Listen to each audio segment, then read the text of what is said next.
Oh, goody.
My circuit's been collecting them. Okay, so welcome back to our D&D campaign with it being session 149 and that being Phase 3, Season 3, Episode 12. It is the first day of the third month of the year 1012 and characters are 13th level. So at our table today we have Rhiannon. Hi, I'm playing Hildren, the Air Genasi Ranger Cleric, who is in over her head as she's trying to rapidly create a kingdom of refugees while fighting off a demon prince? Devil prince? Demon prince? Demon Lord. Demon Lord, to try and create a safe haven for those trying to escape the war with the Master. She is very, very, very appreciative of friends and family right now. Okay, next up we have is Martin. I'm playing Trellin Silverleaf, Wood Elf, good and urchin background, Darrakan, Path of the Fire, and Monk 13, Path of the Kenzai. And 2 thumbs up for surviving last week, or 2 weeks ago. So you're the only group who intentionally did deadly. I accidentally gave it to Monday. Yep. Overall, we've given Drazzle 109 weeks, so just over 2 years. Right. Sounds good.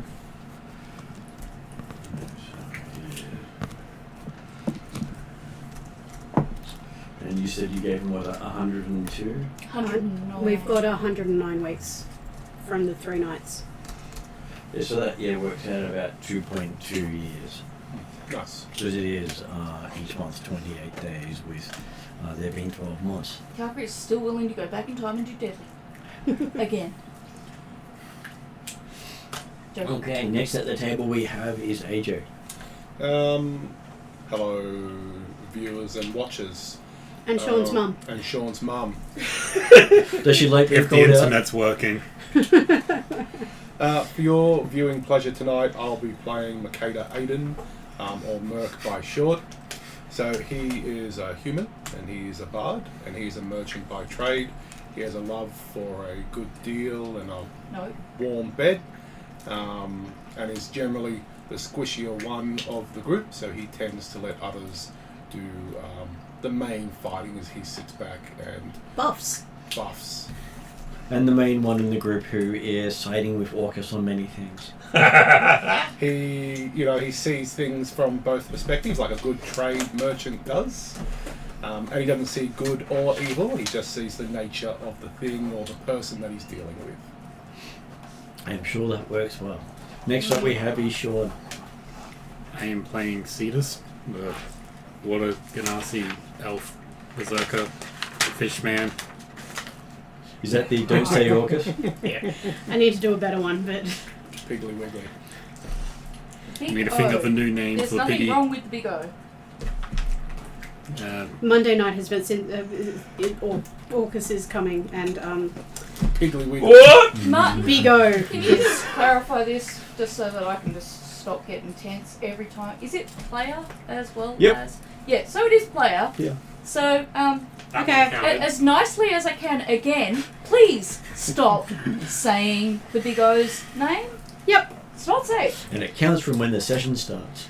Yep. That's why I don't think about introductions. I headbutted a dragon and I punched a mechanical god last session. Hagrid doesn't mean And that none of us that- died. Mostly because I think I was getting hit by everything. Which part of your job, isn't it? You did Yeah. actually tank successfully. Yeah, and when I was almost dead, I realized, hold on, I still have about half my hit points. Yep. Which is where the successful tanking comes in over the my character got knocked down, that's the unsuccessful tanking. This is why a glass cannon should not be a tank. Which then brings us to Ariadna. No, it brings us to Calcrix. How many times do I have to tell you this? What's the word? Taking me out of my character. Though I have managed to put him in camera for you. Calcrix, the white dragon with the jazz wings. Nice. Who's not white in colour, white in name only nowadays, because she's now multicolored. Being that she's got metallic silver over most of her body, and then she's got blue, black, and hiding somewhere underneath all of the various robes and bags of holding and rings and crowns and full hats. There's a green scale, but she doesn't think about that. It's a bit like Fight Club. Nobody talks about the green scale. Or the fact that her mum is a 5-headed dragon feared by most people, and has taken out other dragons, and she doesn't want to be one of those who's given the choice of fight for mother or die. So she's met a masseuse in Monday's group, who's expert at his job, but also works in sparkles. And apparently he's going to shine Calcrix up and make her all pearlescent. Is she pearlescent yet? Not yet. Oh, darn. And she's also getting the runes of annoyance. Mm-hmm. Oh, yeah, I'm getting covered with the runes of annoyance, because why not? I was wondering if she's got that yet. Not yet, because it didn't happen in the other story yet.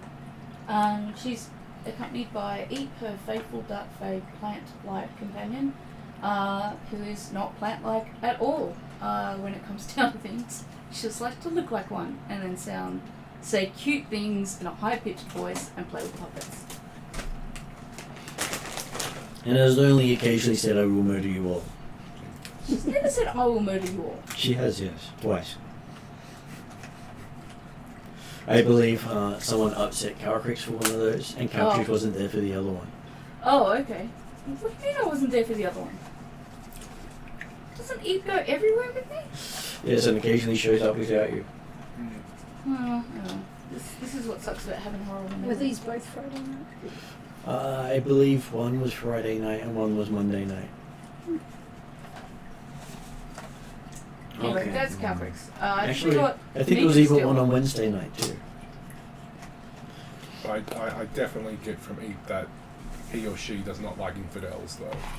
No. Infidels is not their favourite type of person. No. Although, to be funny, death to the infidel could actually be an approving comment. It depends on what colour she is. Okay, so lastly, for tonight online we have Jeremy. Good evening all. Yes, I'm playing Dimitri, the humble and generous sage of Kalanikos, who, as the most experienced member of the group, has obviously happy to see that apparently he's trained them well to work properly and follow his understanding, guidance and leadership. Who Calcrix steps out of that. She hasn't been trained by him at all. who was too distracted by books last fortnight to join in on the helping Drazzle mission. You guys handle it. Yep. Okay, so in the last 2.5 months, as the last session was rather pointed in what happened, Calcrix has spent a lot of that time setting up a staging ground for gnomes and Rakasta on a location known as Mount Dread. Keep writing Mount Doom. I'm sure it's doomed to most people. Especially Mount Doom would be an inappropriate thing to think of when you carry Nikos, because you've got Fort Doom, which everybody hates. Didn't we go there? Yes. Okay, so in that 2 weeks of time, Cetus has been having to do a lot of negotiation in the forest, as Drusilla has kept giving him task after task with stupidly short time limits and no time to sleep. Which is hilarious because I'm pretty sure he has the lowest charisma in the group. Does that mean there's a coffee gnome that keeps turning up next to Cetus with more artificial energy? Oh, someone just keeps casting restoration on him to keep him running. Oh, So that's not as fun as coffee. he's had a whole 2.5 weeks of not stopping, having to run messages, carry stuff, beat people up. Which is hilarious because, you know, all of his followers are druids. And turn into birds. He's the only one who can't do that. And yes, she's made you run the length of the forest many times.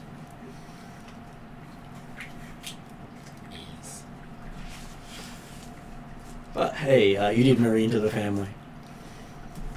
You gotta earn your spot. I think he already has. But apparently Phil doesn't. Mother-in-laws are like that. Okay, so during that time as well, Trellin has had to have a long heart-to-heart with the family head and treekeeper of the Theodel clan. What have I done wrong? Currently, you no longer carry the clan champion sword. Oh. You lose it. What? No, The you clan will just pick it off travel. your party. Redistribution. Well, what happened to He it? borrowed it last session. Oh. Drazzle, the Drazzle is dual-wielding moonblades. So he's taken a moonblade from Monday night and a moonblade from Wednesday night. Friday didn't have one. Wouldn't take it even if they did. Oh, okay. You probably told him to put it back. Well, he's currently using them to fight the master. So if he wins, you get it back. Maybe. I'm sure it'll appear by your dad if he doesn't win. Does that mean Trellin's currently not the champion of the Theodel Oh, Elves? technically, he's still the champion because until someone else picks up the blade, technically he's the champion. Yeah, because so what clan does this other guy wielding 2 clan blades? Excellent. He doesn't He's belong not to part of any the elves at clans. all. Oh, okay. He's not even an elf. So okay. You did find out that he built them all. So yeah, we're okay. And so you end up spending quite a few months with instructions in elf etiquette. Okay. Not that it Do helps not you much. lose or give away the clan blades. Do not lose or give away the clan blades. Well, it serves a greater purpose. Do not lose or give away the clan blades. He hasn't lost them or given them away. He's led them And to a god. I can always use the longbow. So that's You still have your flame dog. that's right. So you're not lacking in weaponry. Yes. And there's a short sword of dark warnings. I don't know what that means, but anyway. I'm sure it will tell you if darkness is coming. Yes. I don't think I've ever seen That you sounds actually like use Whisper the on Friday. swords in combat. Dual wielder has come up, but not often. Yeah. Because we haven't had too many fights. Most fights usually end in a turn Yeah. before the enemies even get a turn. Which, considering the level of the game, if it doesn't end in a turn, it's likely to go for 2 to 3 sessions for that one combat. But I've got a range of 1,200 feet, so I can just be in the next county and Fly just up, shoot. snipe. Okay, and Merc has... let's just say you've been busy having to negotiate with just about everyone on the borders of the area you're in, because, well, if you don't get a influx in supplies, you won't be able to take people for much longer. I love negotiation. You don't have food to get you by the next month at this stage. So you've been trying to get a steady supply of shipments coming in. This is why we need the halfling pirates. There's a fairly steady supply of food in the river. Well, I've got the seafaring military component, which can build ships. 10 Knives is experimenting with lots of new recipes. The kingdom is called Denmark. So, back on my personal issue, I could hold a shield. Mm-hmm. Okay, alright, Anyone can hold a shield. cool. No worries. And some people can do the whole Captain America thing with a shield. Maybe. Oh, well, you manipulate the shield. Yeah, the shield master would be good, but that'll have to wait for the next turn, next level up. And hey, if you become a Grandmaster with a light shield, you can do the whole bounce it around people's heads and back to you. Yes. Mhm. I'd have to say that Hilderon has been busy in that time. Quite busy. So busy. Apparently, you didn't quite notice the time had passed. Because there's been document after document after document after legalese after... And all these things that you've had to go through, understand, figure out, and sort out. Because, hey, in the end, you're signing all of these things on behalf of the kingdom. Whether you understand them or not. So documents and crash course in politics. Don't accidentally make 12 promises to Faye whilst trying to get into your own castle. Yeah, I've learnt that one. It's why I'm in this position. So documents and crash course in running a kingdom.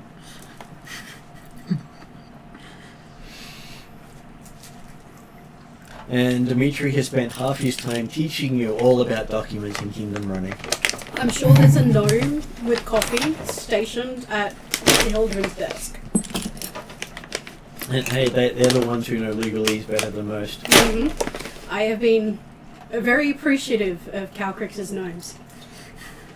And for the other half of Dimitri's time, he's been caught up in the politics of Karamikos. Yep. Because, hey, the fact that they're going to war is important. Yeah. And obviously also from Dimitri's perspective, I mean, Karamikos is more important than this other kingdom because, hey, they'll only actually, if Karamikos and the known world fight off the master, the other kingdom's not important. Has he sort of done anything about the collection of fire genasi Flemish in the... We were building a tower for them far away? I think it was like, here is a chisel, go start making blocks, and then we'll build you a tower. Mm. At the moment, I'm sure they're debating how to use a chisel. You get the unseen servant to do it. Oh, no, they're researching it in Dimitri's library. Yes. Okay, they're distracted. We're good.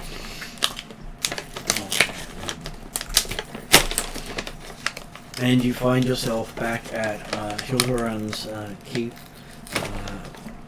on the first day of spring, having had all these very separate tasks you've been running around doing, with a constant stream of artifacts coming through portals, and the Druids Grove in Atruaghin City shutting down due to lack of sunlight for 3 months.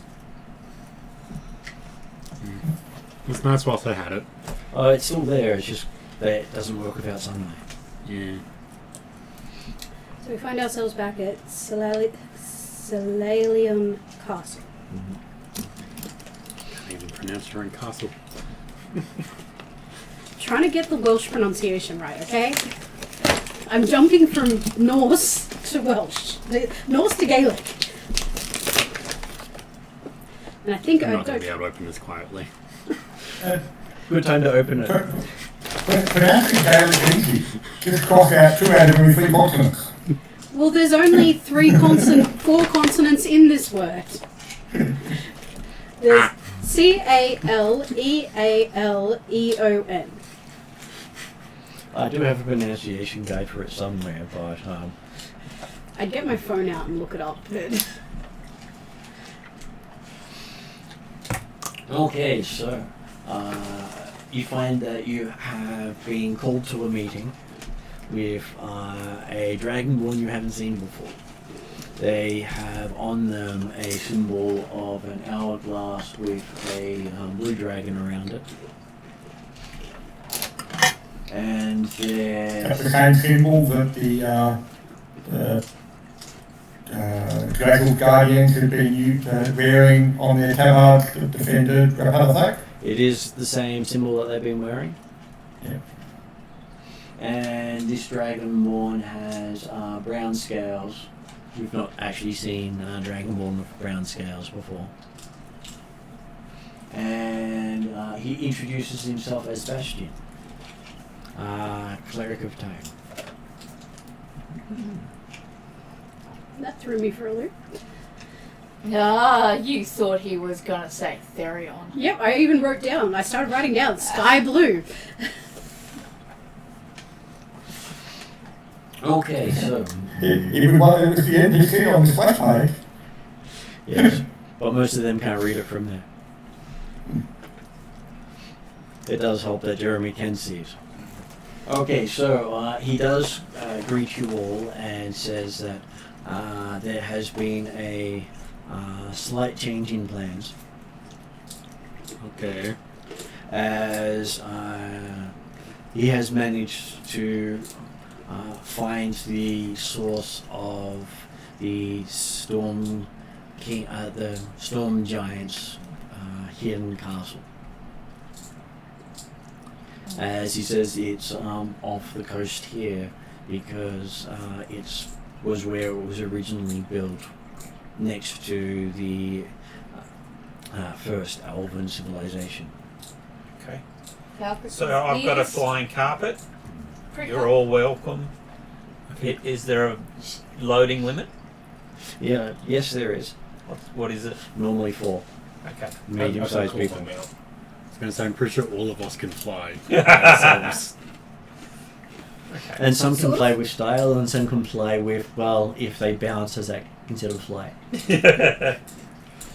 Well, if it's off the coast, Mm-hmm. does that? But to find it, they need to go through one of the matrons of the giants from one of the other clans. It's technically down here, but it's out of phase. Right. How do we get to the matron of the thing? Well, they do know where the hill giants are located in Karamikos. Okay. And I have adapted them.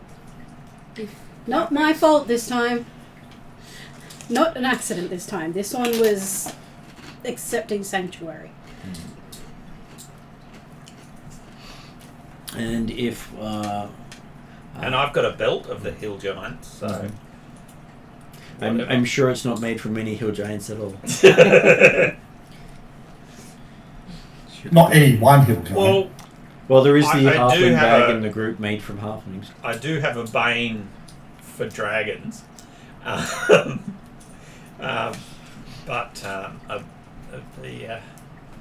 the counterpoint is there's anyway. Keep going. I know a fair amount about giants, and I can speak Jortund. Right. Uh, Well, Fair I've rank, got I the think. the tongue of the sun and moon, and so I can do all languages. But And does this mostly- count? It does. Woohoo! There's only 2 languages that you know that can't be translated, Okay. which is the Blackmorian language and the Nithian language. Growing up on the outskirts of Trollheim, I did a lot of research and stuff into giants. If So- it wasn't for the fiends, the giants would have been my focus. Though if Ixion manages to win the war, there may be a crapload of languages that get also vetoed. What? Right. Because he's the one who has vetoed those languages. And as the High God of Magic, his word is law. Which is what started the war in the first place. Okay, so Yeah, I you have Jortund level 3. do have a portal that will take you directly into Karamikos, into Dimitri's estate. Yes, let's do it. Let's hope Dimitri's followers are welcoming. Yes. Dimitri, have you dealt with the hill giants? And if you have, are they still okay with you?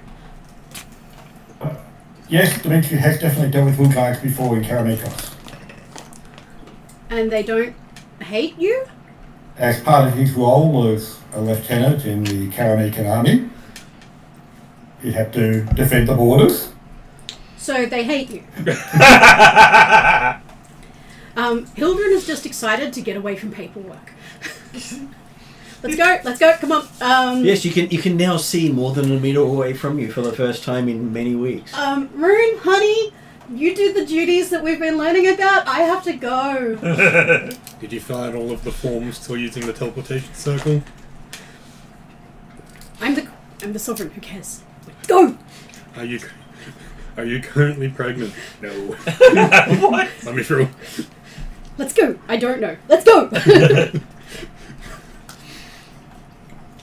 Okay, so Jeremy, what do they see when they arrive in Guasqueton? Well, okay, the portal would open up into a fairly plain room, simply because it's a lot easier to have that second thing, but the second one go into it's immediately offer a bit of a waiting area, facilities are what people need, nothing particularly special or amazing, just workable and everything. Obviously, books are available to review while in the waiting area, but yep. Once within the library itself and the Crestpeton itself, obviously, the facilities are certainly well made, standard Western European medieval architecture and design. And there's quite a range of books written by Dr. Azul on the shelves. Are there libations? Okay. Food and drink is available. Excellent. Okay. Work with partake. Just for the beginning of the year in my new notes, spell. Spell Crestpeton. Yes. Quesqueton. Not as bad as I thought. Okay, cool. That's okay, it dates back to the original B1 module. That was It wasn't a name that Dimitri chose. No, Dimitri would have just gone for Dimitri's land. Yeah. Well, that was a bit contentious because there's already a estate of Dimitros in Karalikos. Yes, but it would be Dimitri, not Dimitros. Okay, still confusing. And most, Whereas Quesqueton was a recognised or legendary tale of Karalikos that obviously Dimitri pacified and cleared to allow And it made to be his own. brought under control. that is one of the only remaining survivors of that expedition, as Martin's previous character died there. Chum? Chum. Yep, Chum died there. Yeah. It was barbarian. And it was managed to trigger a curse and then attack the party. Well, yeah. Because the party members didn't listen. Yes. But the whole, if someone kills steal from him, he goes berserk and tries to kill the person. If it was a chum or Yeah. And that was his third name. I understand That's right. that desire. Well, he started off as face planter, moved on to eye candy because he did oil himself up a lot, Yeah, that's right. and then decided to be Chum because he was the one who was putting Chum in the water for pulling in all the aggro. Yes. Okay, so you do see on the horizon. I didn't remember the eye candy one, but whatever. It's okay, I have a very good memory. You see on the horizon the dark skies that cover Darrakin. It seems to have covered most of the forest as well of Alfheim. And because it goes up quite high, it is obvious from over 100 miles, well, probably close to 1,000 miles away from here.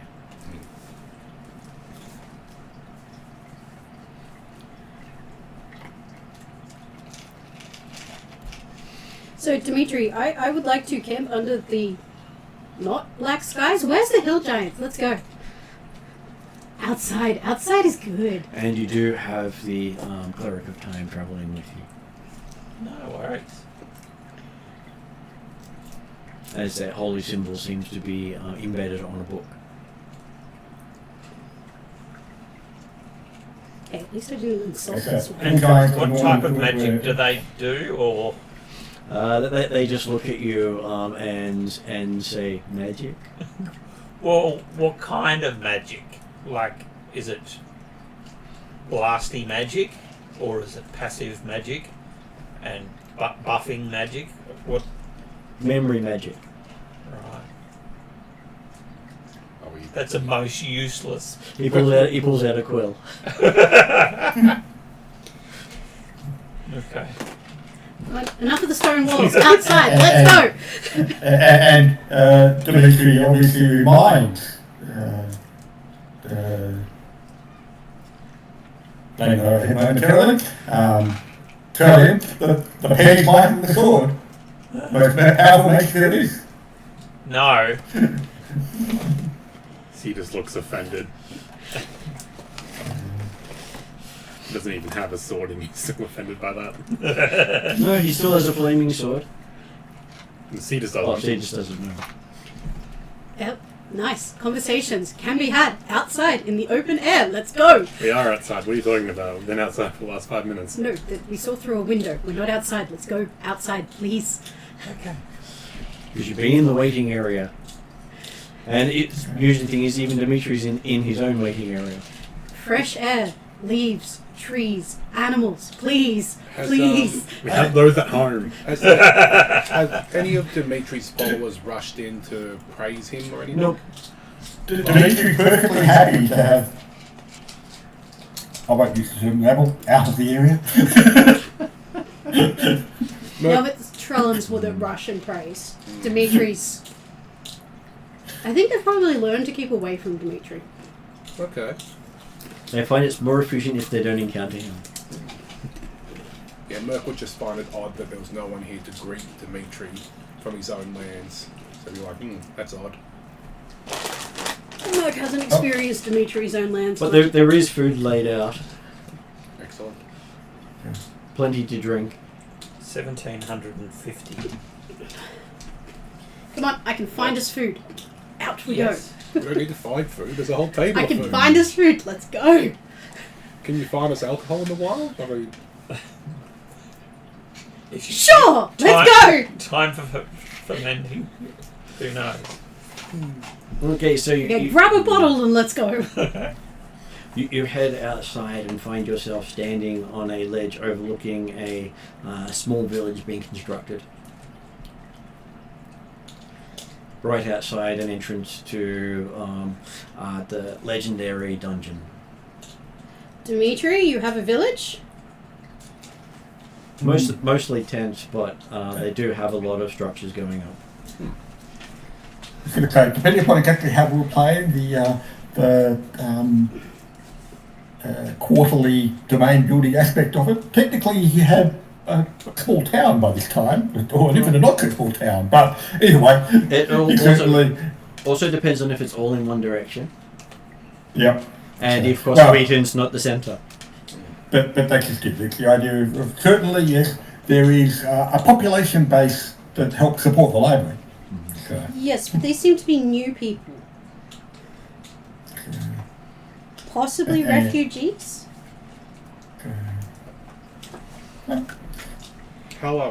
how big is the area being constructed? Is it like a full town, or is it just a couple of houses? Well, behind you is a tower with even forest on top of what appears to be some sort of hill.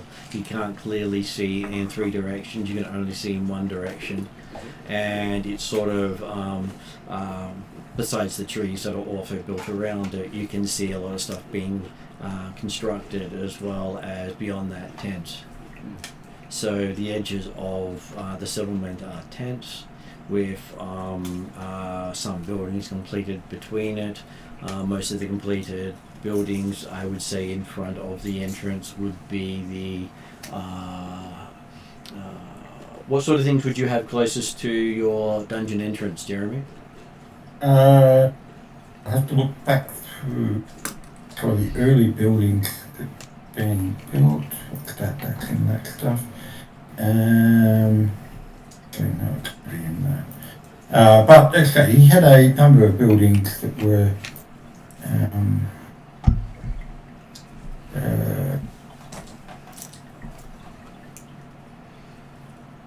I have a feeling there's some sort of paper mill in Dimitri's villages. it's gone. Yeah, while he's looking... No, it's gone through, but okay. He's been built, aimed to be a continuing and prosperous town developing. So, it's had a number of buildings. One of the early ones would have been the pub. That's it. Okay, so I'll say, Supporting where the workfolk are going to be building. so I'll say the pub is directly opposite the entrance to the dungeon, and there is a road heading south between the pub and the dungeon.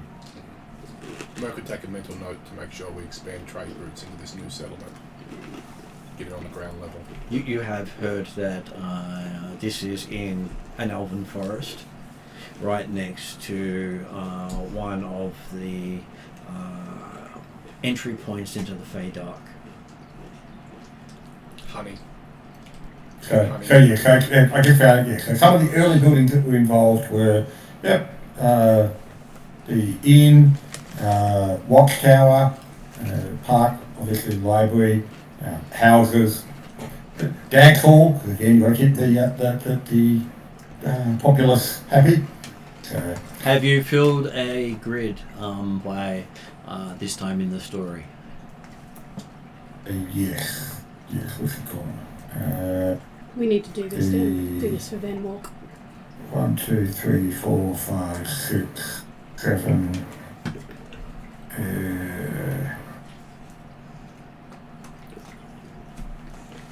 So it's generally 32 parcels of land to represent a town. If you have more than that, then it becomes a city. If you feel, I think it's supposed to be less than half of that, it's supposed to be a village. Yep. Yeah, so, well, okay. On the original plan, as of the end of 1011, he had effectively 7 buildings, 7 squares filled for an area. So, okay. But I can also understand that obviously the war may certainly impacted on construction and development. Because that has halted most construction in places because the workforce has militarized. Yeah. You don't actually have workmen floating around unless they're too young to fight or too old to fight. Exactly. Lovely little village. Let's go. Too much population. Too close to. The wilds. Too close to duties. Let's go. I want to get away. Forest. Space. At which point, you have one of Dimitri's aides come out dragging about 20 odd scrolls with him. Someone said duties? Run! She'll sign everything. No, not mine. No, not mine. Let's go. You just signed off over the entire kingdom to Dimitri. No. I do read them. That's why it's hard. I take my job very seriously, thank you. Especially the opportunity to get away from it. I trust Rune. He's been helping. He can take over for a bit. Just cuts back to Rune and everything's on fire. He's probably better at it than I am. Just a fire ganassi in the corner staring at a chisel. So, Merc would ask Dimitri, what do you know about this giants, where they are, what they do, how they operate?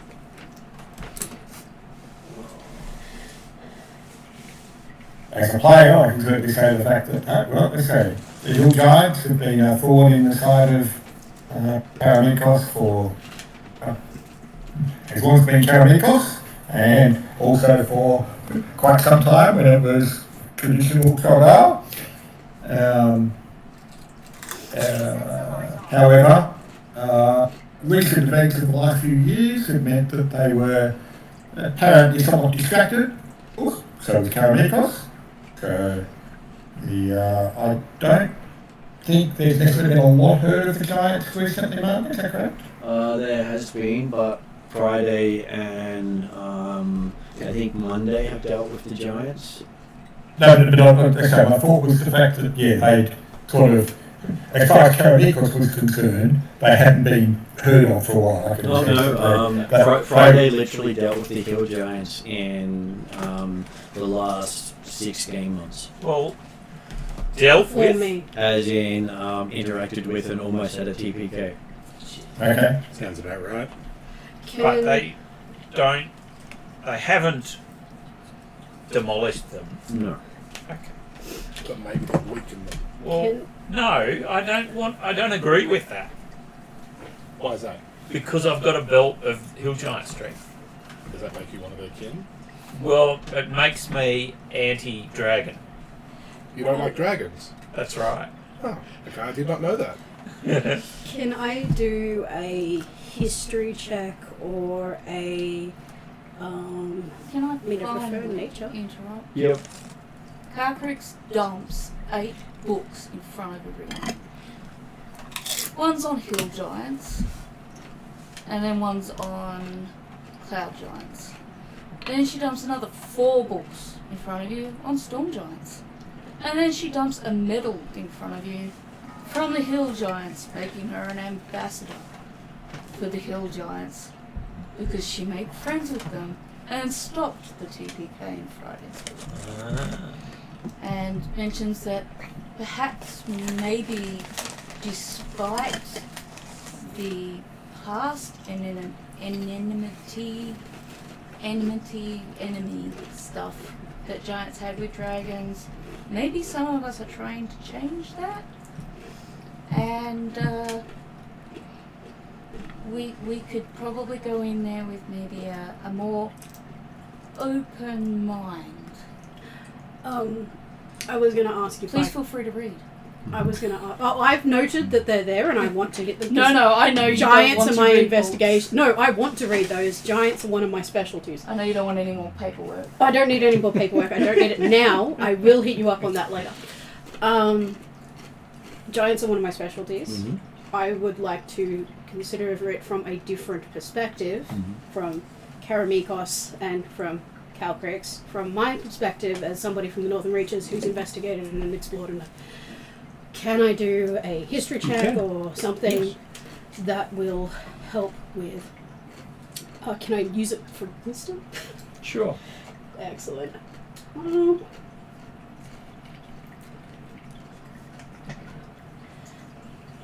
Now I get a But- +2 to this. Calcrix notes that Trellin doesn't like dragons. I also have a belt of heal giant strength.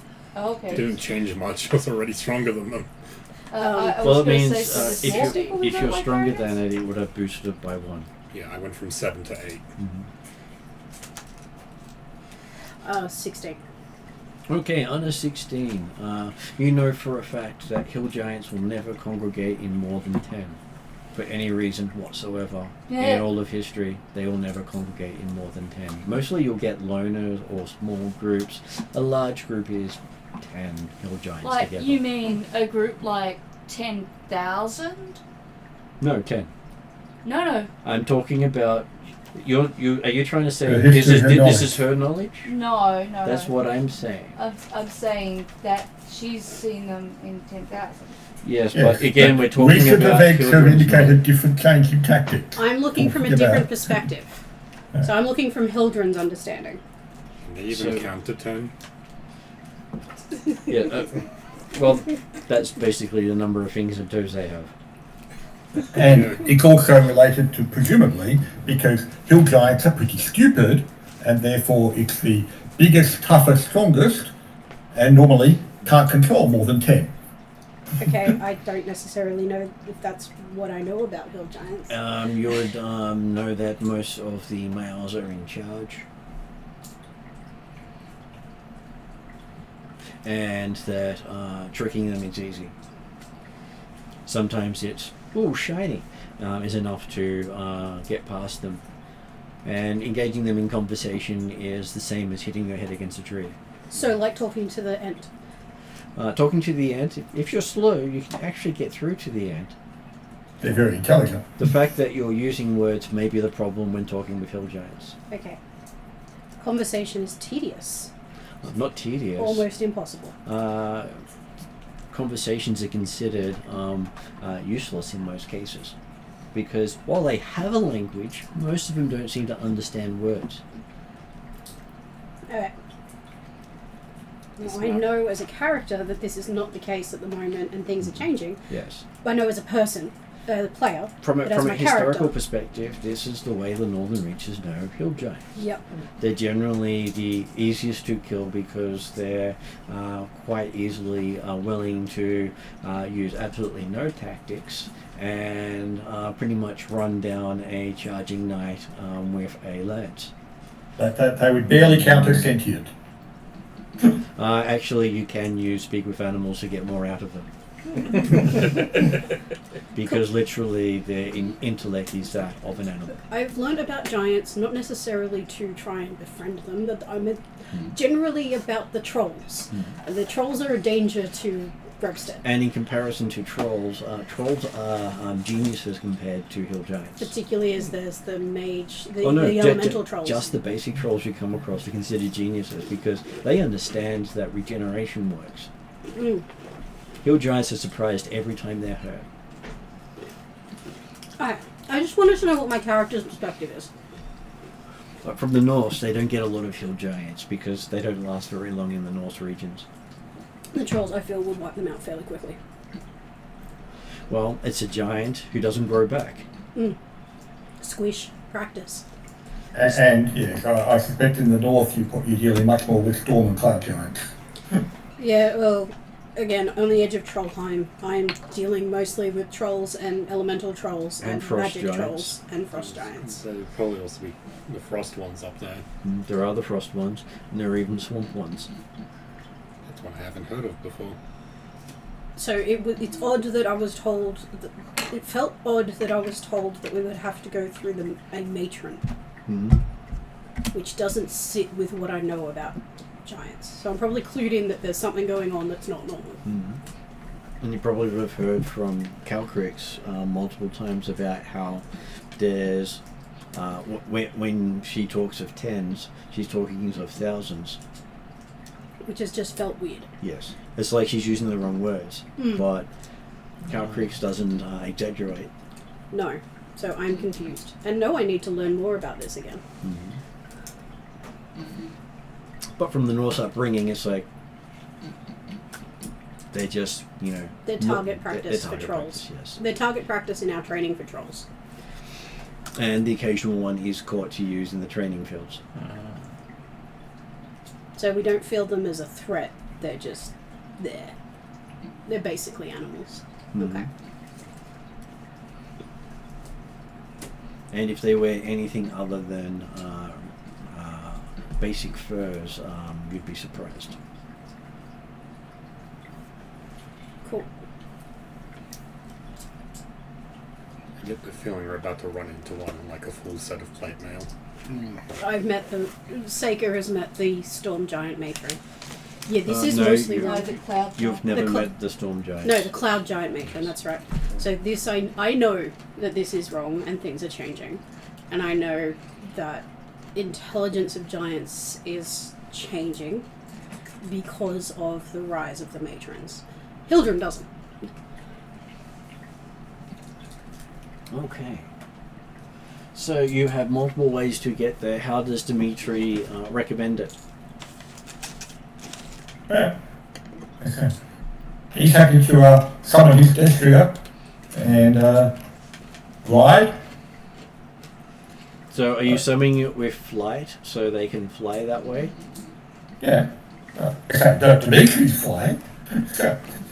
What- The others need transportation? Well, I can use a flying carpet, but that's limited to 60 feet. But if we're going to the hill giants, isn't that just the western edge of Karanikos? It is. Do we have so to there's no fly? need to fly, we can just come along the road. I would love some dirt on my feet and grass and vegetation around me. Can we, if we can we ride and not fly or walk or? I would still call Pluto my mount, because I like Pluto. Oh, yeah, Falstaff with me. He would have come with me from the start. Look at you, with pets that wouldn't cause a problem if you summoned them in town. You do know it's about 184 mile to get to them with roads not covering most of that. If you want to take roads, it's a lot longer. No, Falstaff and Lipta are with me. Since I know we're on a mission, I would have grabbed my mount and my familiar. So Merc has Pluto. Yep. And your imp. Did we come up? Yeah, he's still around. I haven't got rid of him. Pluto and Puck. Yep. Pluto and Puck. We need to give Puck some stats. Yeah, well, we need to give him some work. We He's need- flying around my head We like need a character mosquito. afternoon.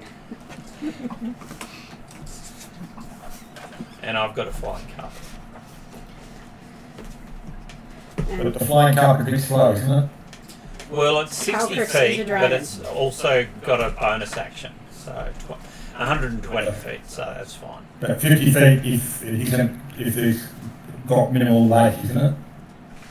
Sorry? So if you're going to put 4 people on it, it's not going 50 feet, I think it's that. No, it's going at 60 feet, and it's got a bonus action, and so that's got 120 feet. Some bonus action dash a monk thing. Bonus action dash is a rogue thing, but I think monks can do it as well. Yeah, it's a step of the wind. Well, yeah. Anyway, Yeah. so does anybody need transportation? I mean, as I said, there is Calcrix. Can fly by themselves, flying mount, flying carpet, can fly. I could fly for a bit, but like I'm more comfortable on the ground and running. Okay. Well, How fast can you run? Well, my direwolf can run faster than I can. So you can ride your direwolf? That's what full stuff is for. Well, among other things. Because I also have a horse. And in the time that we've been here, I have transported my horse through the teleportation gate down to Van Mork. Mm-hmm. I'm determined to use the name, so we stop saying. Right. Yeah, I do have a horse. It is now in Van Mork. And it is something I am considering using my downtime for, because I have tons of downtime.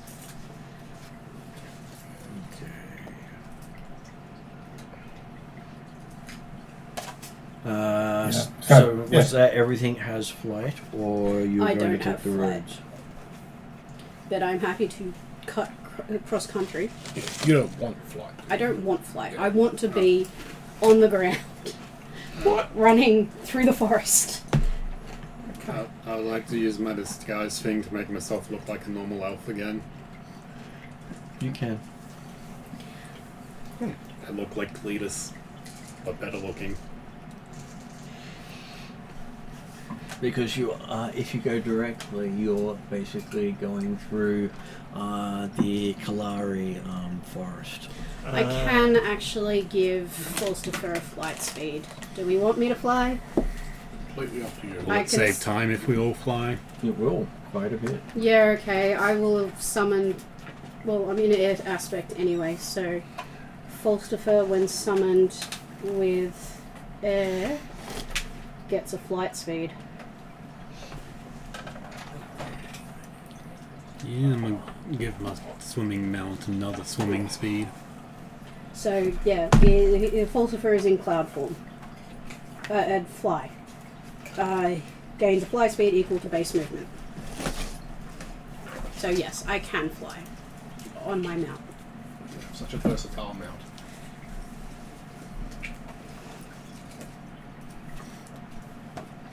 Okay, just looking up the overland movement stuff. My pet's a crocodile. Can he fly? No. Because that would be dangerous. A flying crocodile. So Well, he, it could he have been has a the flying stats- shark. That would be. He has the stats of a crocodile, but I think I flavored him as like a shark hound. Can you pick him up and throw him at people? No. I probably have the strength to do that, but it's probably not a good idea. Well, no, because I'm sure by the time he lands, as long as you're flying other people that you don't like, you'll be fine. So yeah, we can all fly because Falstafer can fly. I just couldn't think of anything more terrifying than this giant. Okay, so what's the slowest speed the group has? I've got 60 feet. Probably. It's going to I'll Demetrius Destiny goes for get 50. you on the but he gets flying half movement carpet. if he's flying. and we can go 120 feet. What was Jeremy saying? I'm saying Demetrius Destiny has got a 50 because it's half his 100 standard. Okay.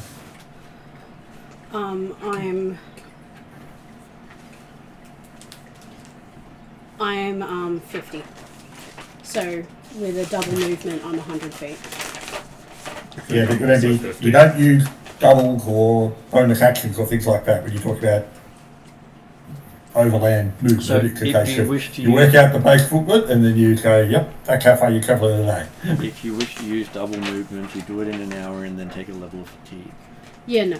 So 50 And feet. for every hour you do, that's an additional level of fatigue. 50 feet.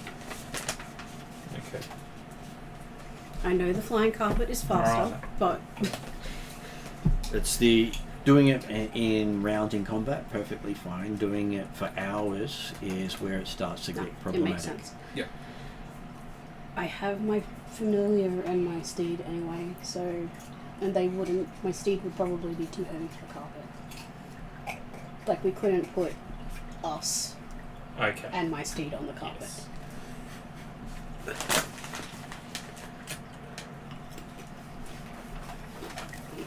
Okay, and I believe we talked about Cartridge moving at 50 feet. Last time we talked about movement, Yeah, I'm fairly sure it was yes. 50. having remembered that conversation. I remember it being 50 during last session into combat. That was why I could remember it, because it was recent.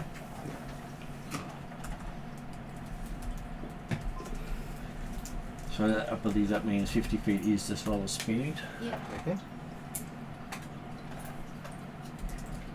Do I have to be sized up for that though? No. Otherwise, you wouldn't be able to do it for the whole day. You can get on my flying carpet. There's no one else here. Just like Aladdin and Jasmine.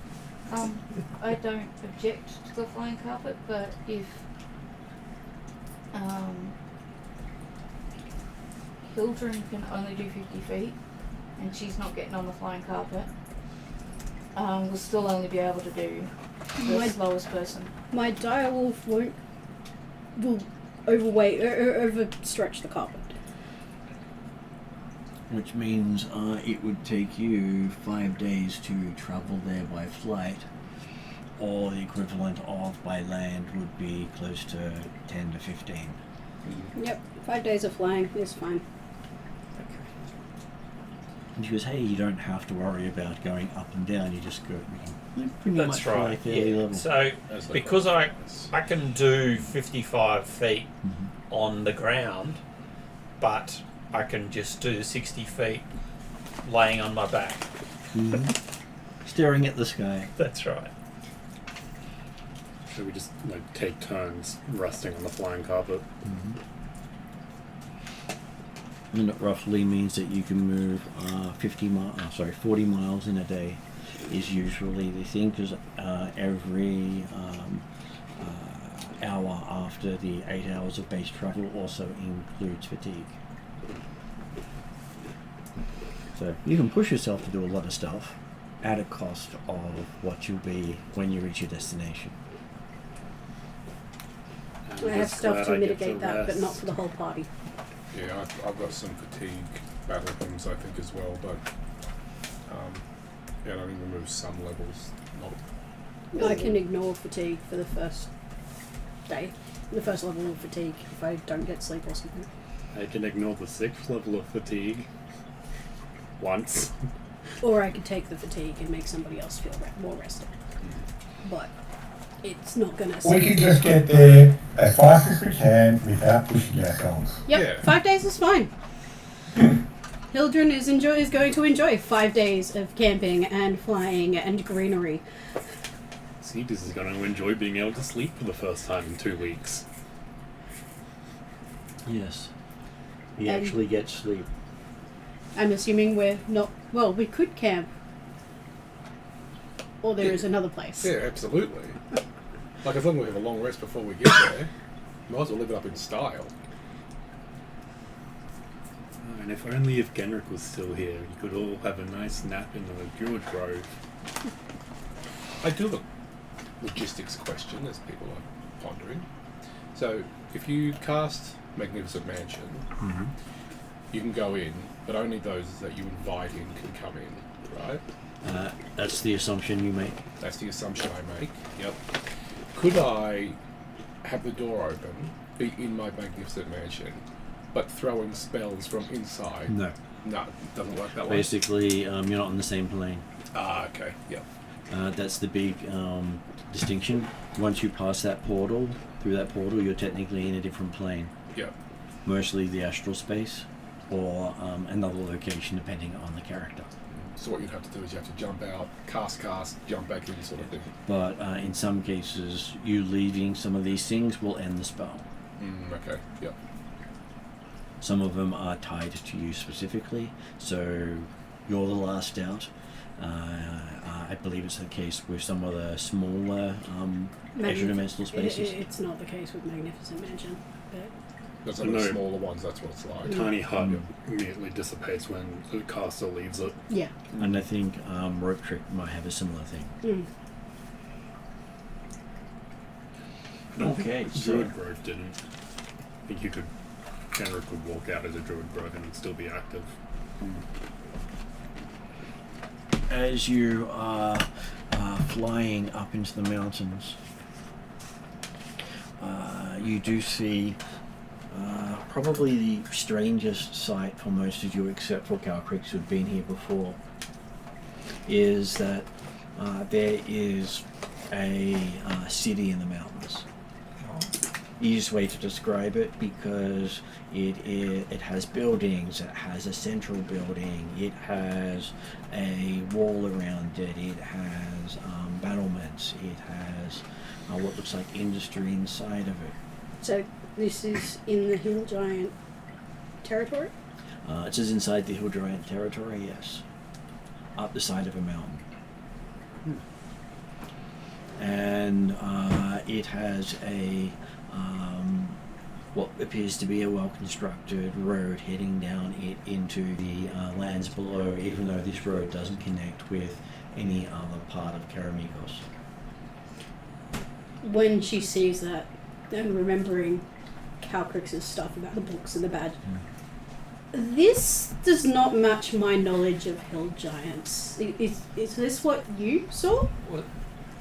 Is Well, it's storm giants, isn't it? no, this is hill giants. No. You need to go to the hill giants to get them to get you to the storm giants. Right. Yeah. So Which in itself was an odd idea because it's not like previously the hill giants necessarily worked particularly well with any of the giants. So, except being told what to do well, if they work together. they've developed a sense of, I can't think of the right word, teamwork now, I Unity? guess. They are coordinating between each other, the matrons in particular, now that the matrons have taken over leadership. And Matrons? And at that point, I will say that Trellin and Cetus feel a presence in their mind. Yes. That's And probably not good. you feel your intellect increase by 4. Oh, What? nice. Yeah, unless it's already +4, in which case it will increase by 1. So it increases to 4. Increases to 4, or if it's already 4, it will increase it by 1. Is this because I'm a berserker and you're assuming I'm stupid? No, that's basically the way a lot of their items work. The Um, more powerful it's the because item, we have the bigger the hill original giant boost. strength. mm-hmm. Yeah, my intelligence went up by 1. Yeah, the same. My wisdom is still my lowest stat. And you can hear a murmuring of voices in your heads.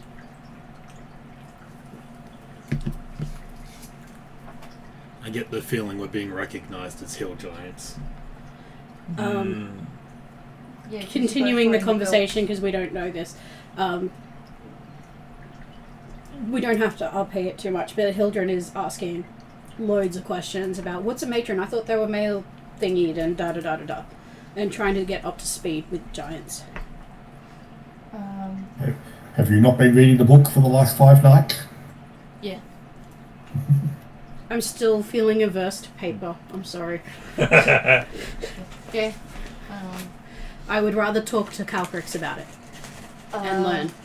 Just have Calcrix read it to us as a bedtime story. That works. I was gonna say I think I can presume that Calcrix would have been giving people information as we travel along. If they've shown an interest in being updated in the changes she's seen in the giant culture, at least in the hill giants and the cloud giants, but she's also done extensive research on the storm giants, and she'll also tell people that she actually put in place a dragon giant ambassador known as is it Brulifer.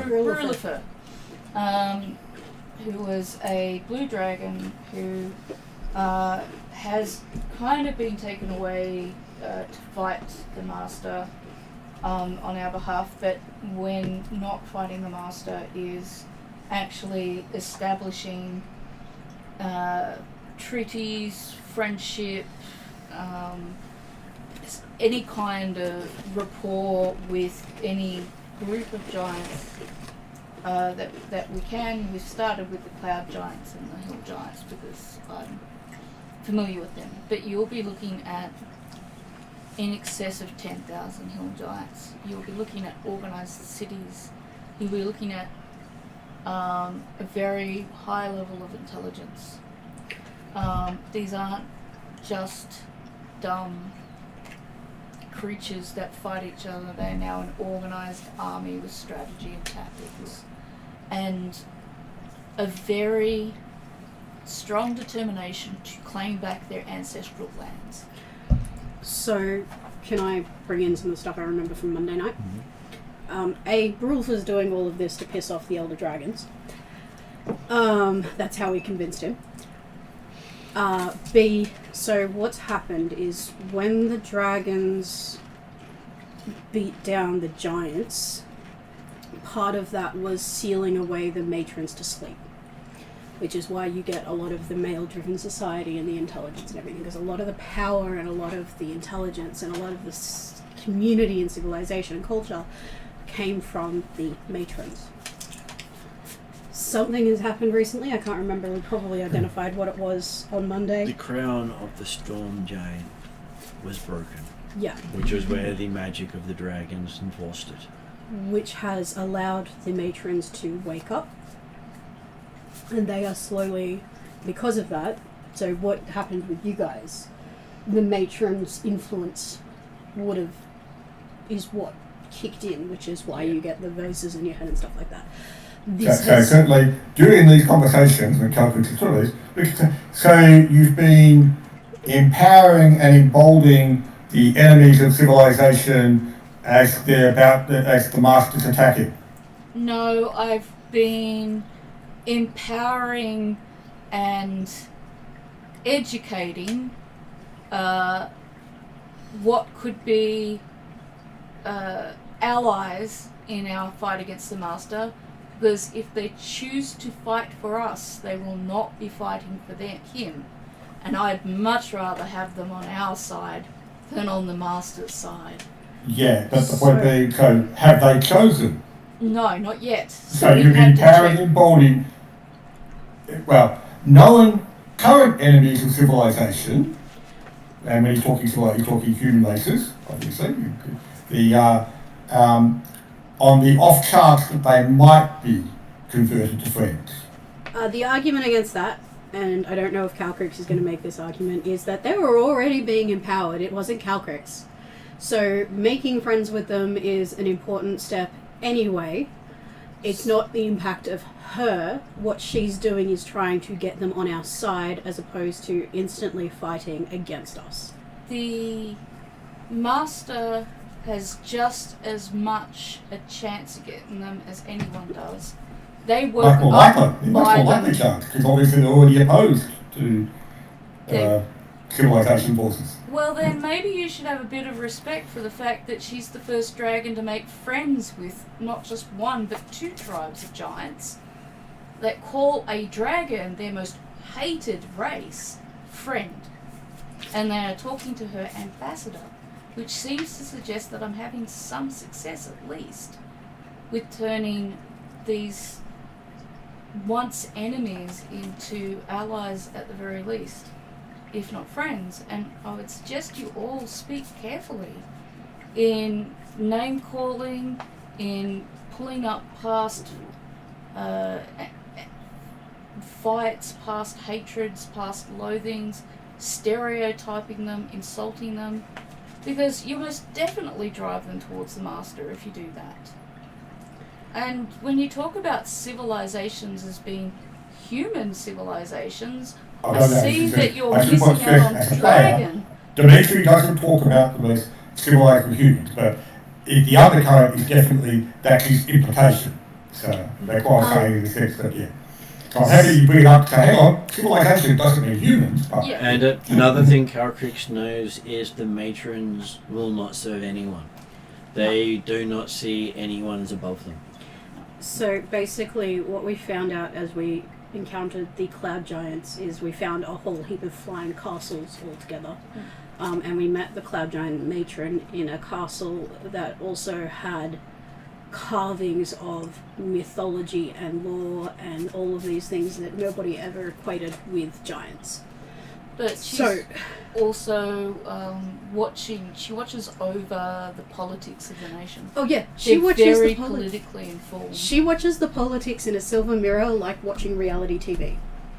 So it's entirely possible she's watching us at the moment. Yeah, and she's probably very aware of what's going on in every single region. And if it's been 5 days, does Caltrix have her runes of annoyance? No. Oh. The other thing to warn people of is that they have goblins for servants. Don't draw a sword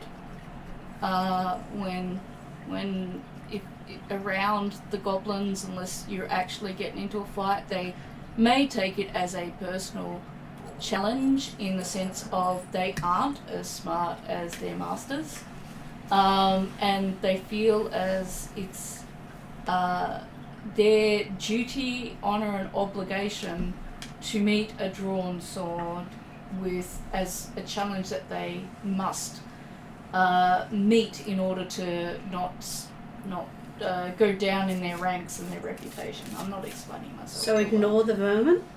There was a Treat them incident politely. with the last Okay. thing that would be in her books about how a paladin drew a sword in seeing a goblin walk into the room. The goblin drew a sword and issued a challenge, and then they obliterated it with magic. So, Calcris will tell the story in the sense of we were camping, the goblins were seen to our needs, a goblin came to our little cabin that they gave us to see if we had any needs. For some reason our paladin drew their sword even though we were in a friendly camp, and the goblins had been seen to our needs the entire time we were there. The goblin saw the drawing of the sword as a challenge, not necessarily one to the death. Unfortunately, the elf that was with us decided to take that as a challenge to the death and murdered this very ignorant, innocent servant. And that was when the matron, feeling that the members of such a diplomatic team should know a lot better than to get into a fatal deadly fight with a lowly single goblin on its own, thought that maybe they might annihilate the rest of us. However, I was able to make enough apologies. And would probably mention that she had a void blade axe. Yes. Basically, rumoured that anything that touches the blade is removed from existence. So, if goblins approach you, don't draw your swords immediately, unless you think they're actually going to kill you. Okay. And I'd also add to that Calcrix has also learned that the matrons are the first giants. They are the ancestors of their line. So basically, the matrons went to sleep, forced into sleep. So, giant culture and civilization degraded to the point of where our understanding of them. So what Martin told me that Hildren knew, and now they're waking up.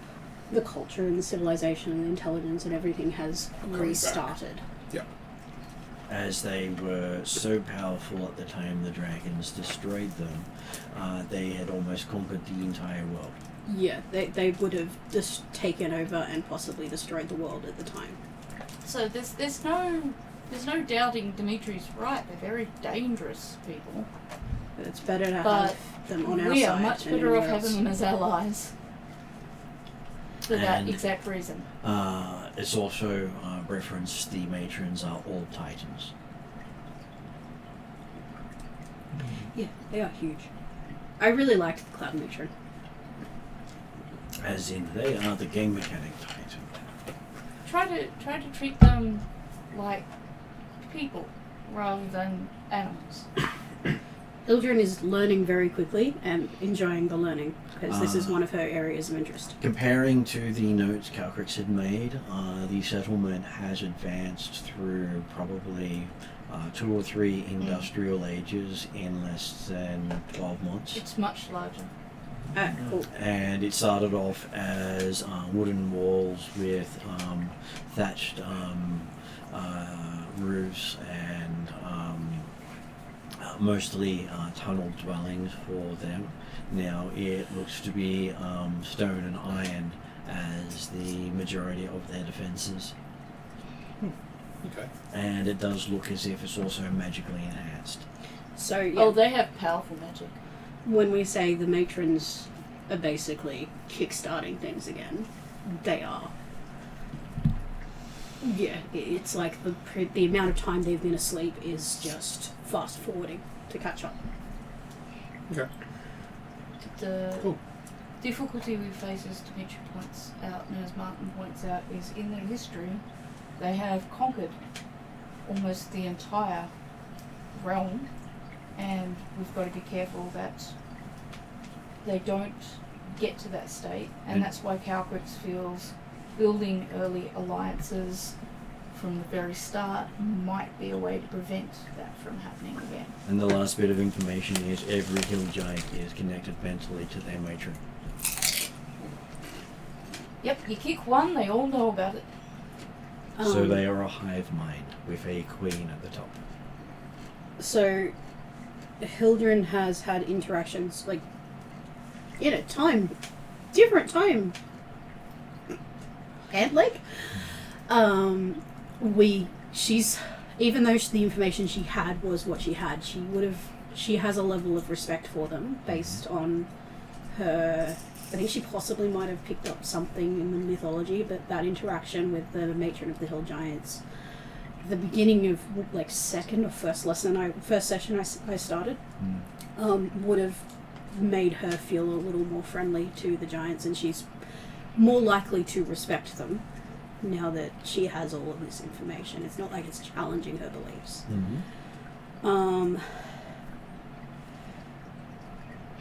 And the other bit of note is the earth all around the area has changed to support their settlement.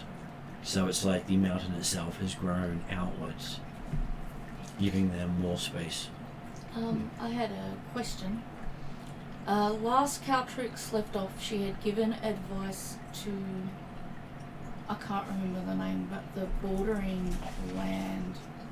Lady That's right. Pengalion. Lady Pengalion to seek Haligon. seek a treaty with them by ceding the little bit of land that they did have that the Hill Giants saw as ancestral, like giving it back to the Hill Giants, and that would allow them to form an alliance rather than warring constantly, because the war cost them quite a lot. They were being assaulted daily by giants, and they really weren't lasting very well. Is there any sign, I guess, from aerial height, and I understand if it's not possible to tell, to see whether or not that border has changed at all from what we can see? Doesn't seem to have had conflict along those lines, as it basically takes the it's basically at the top of this river is where you'll find the settlement. Yeah, it wasn't. And it didn't have a well-made road going down to the hills below previously. No. The other reason, Hildren, just as a putting it out there to try and remind myself, the other reason Hildren's sort of more thinking in the respectful treaty, agreeing with Calcrix with a lot of this, is she's just spent 2.5 months in sovereign mode. Allies are good. Okay, so as you spiral down to the entryway, knowing from previous entry from Calcrix that you don't just land in someone else's town when they're taller than you. Yeah. Not just taller, but they have void Buildings axe. are immense. Like 10, 15 feet high. Is that what we're still talking The about? doors are 10 or 15 feet high. Yeah. Actually, I'd probably say the doors are now about 20 feet high. Giants are getting bigger. And there are guards standing outside the gates in full plate. Is it appropriate for Calcrix to have sized up for this? She can if she wishes to. Just to be herself as they probably remember her? So were the gates 20 feet or would they be extra high? Probably extra high. So I'm going to put down the 30 feet, 40 feet.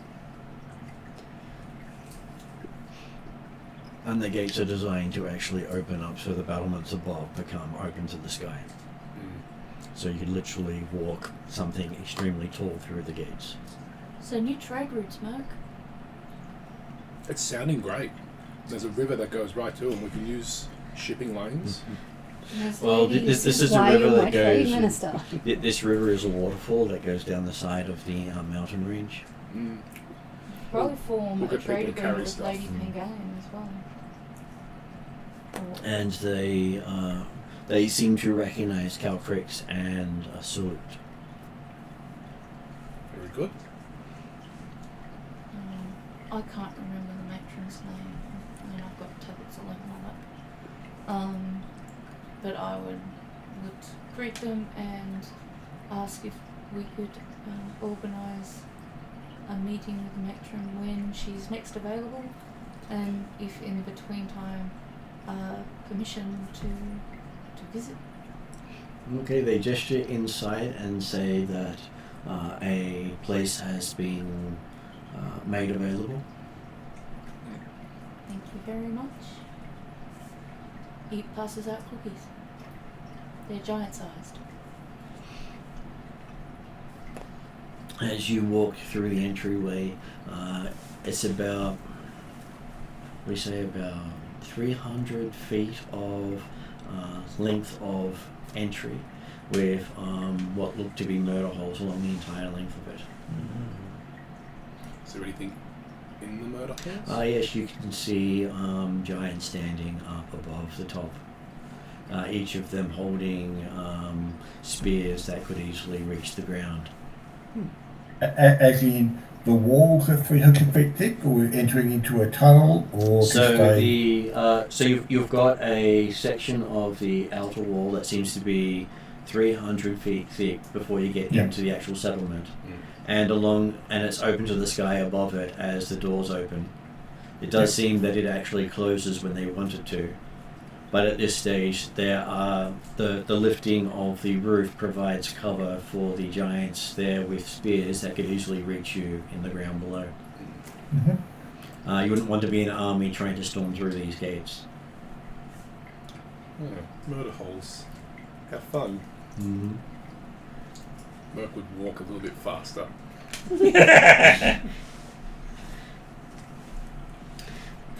Once you pass it, you do see that behind you to either side are actual buildings that make up the inside of the walls, and they go pretty much back to the edge of the wall.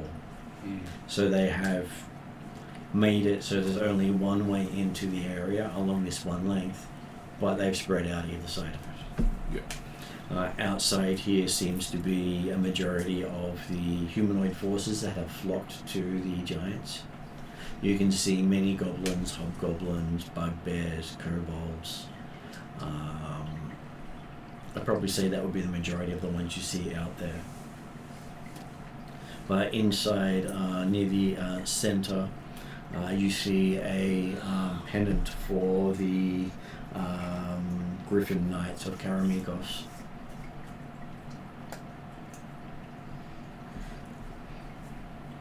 Which is basically their silver knights. Okay. Is there any evidence of or emblems from I can't think what the name of the place is, north of Darrigan, south of Glantry? That's the bugbear, gnoll, goblin. Broken Lands? Broken land, that sort of thing, yes. There is no symbology of King Thar here. Ah. But then that's not surprising because King Thar would be demanding that they serve him.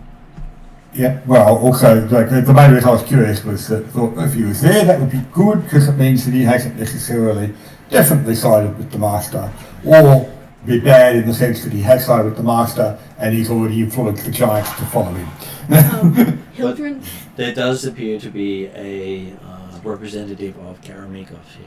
Hildren excitedly sees the Griffin Knight symbols and starts telling Merc all about the Griffin, the paladin she met, and how awesome she was, and how they played a trick on the Alari ambassador because he was an asshole. And Which paladin is this one? I can't remember her name right now. It's one of the first I sessions. think it was I've seen. Alina. Alina. Oh, think it okay. was. Yeah. Uh, I was just Alina wondering if it was one Halloran, I believe Catholic her name student. Yeah, as well. Alina Halloran. Merc Yeah. would be like, that sounds fun. Oh, she's awesome. You go and love her if she's here. I hope she's here. That was so...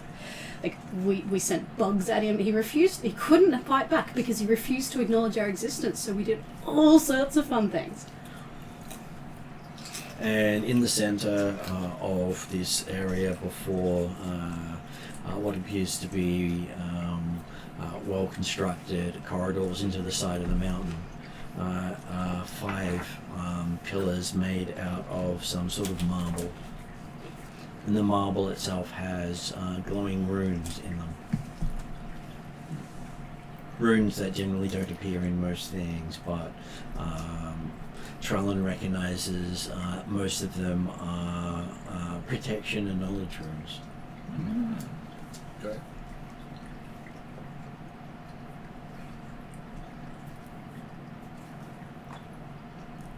Mentor will be curious about the runes. Calcrix We is can also search the curious. runes. The rune as in RUNE, Okay, sorry. which is why you recognize them as knowledge and protection, Oh, so I was about not to say, RUINS. That's right. Do I hear anything from the conversations or the people around me from the Jortan Dono? They are basically talking about the return of Calcrix. It will hand out cookies to anyone who walks through. Basically. The And- bag is going to be strange.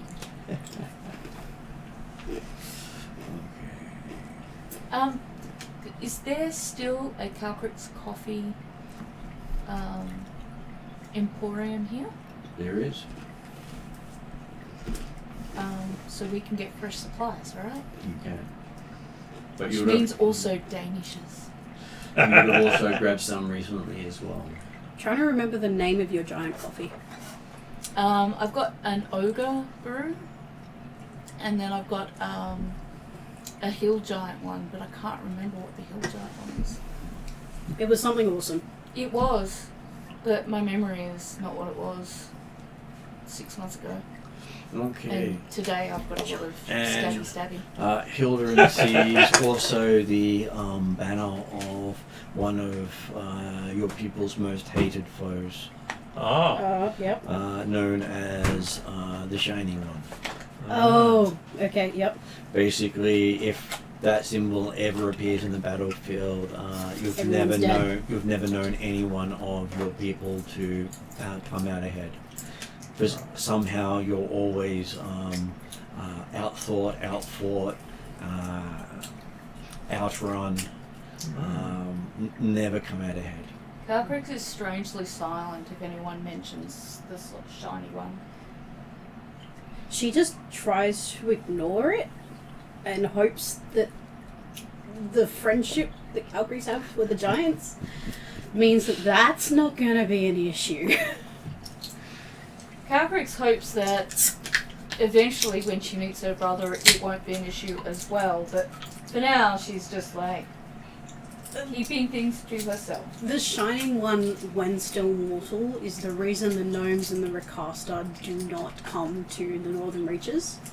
He controls light. Basically lasers. If he controls light, he must be very annoyed that there's this massive dark cloud blocking all his light. Well, he doesn't do lasers. He literally can make light do whatever he wants it to do. So he can attack the recaster in space from the Earth. Sounds like a powerful ally to me. I've put him down here as the Northern Reaches boogeyman. He can't create light, but he can manipulate any light he touches. So if he appears on the field, the opposing force is destroyed. Nobody talks about it because nobody survives. Well, the Recaster talk about it, but Yeah. they don't go on the battlefield. when The he's epic on there. technology space cats are afraid of him. Yeah.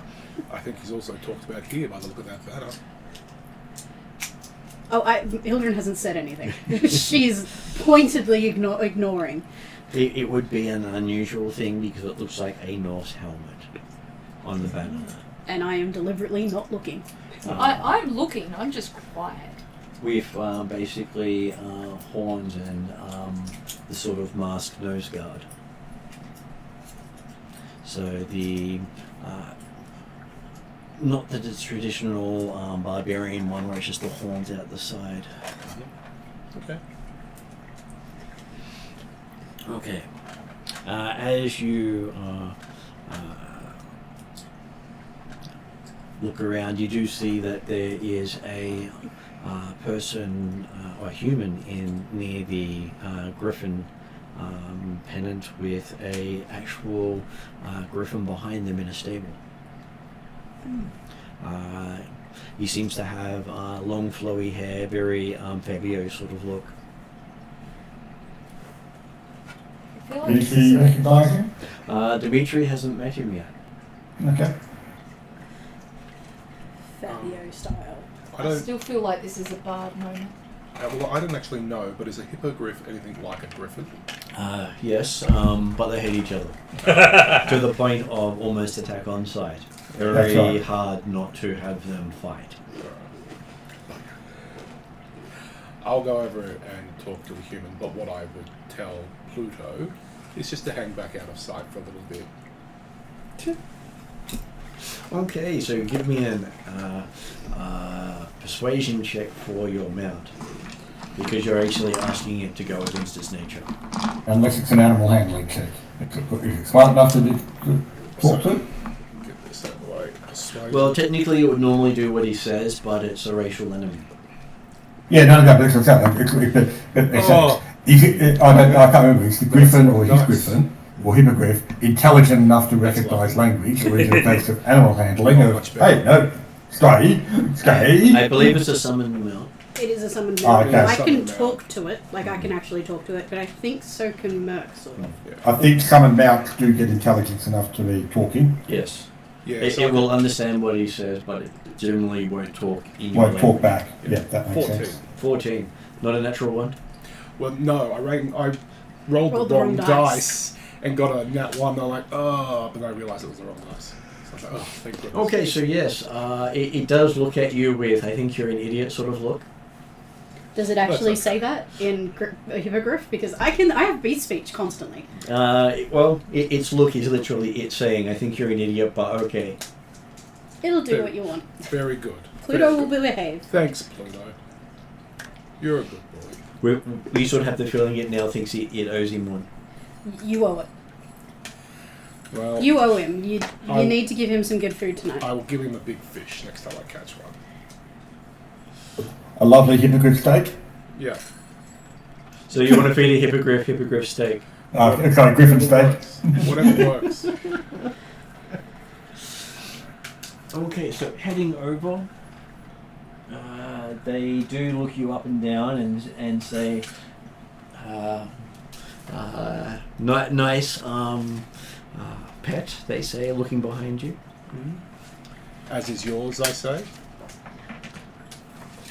It says his is less of a pet, more of a member of his family. Onion. I smile and pat Falstafer. Okay, it says, so who are you? My name is Makeda. Who are you? My name is Valen. That sounds familiar. one of our characters was Valen. Yes. One of the PCs was Valen. I think we also had somebody else named Valen. There was an NPC called My Valen. NPC was called Valen. Yes. Yeah. And Vela, what do you do here? What is this place? He says, well, he would assume you have picked up before now that this is a hill giant community. Mm-hmm. And you yourself are not a hill Trying not giant? to laugh. Well, he appears not to be a hill giant unless your eyes are deceiving you. Didn't want to assume in case you were just a hill giant with stunted growth. Hildred is like grinning from ear to ear and trying to stop herself He laughing. says he'll be sure to tell his father you say so. Very good. What do you do, Valen? What's your trade? I have no trade. Who's your Okay. father? What does your father do? What is his trade? Oh, he just runs things. Very good.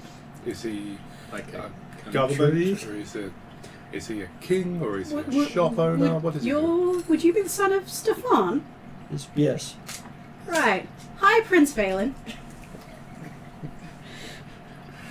Can I ask, is Stefan the sexist one or the king?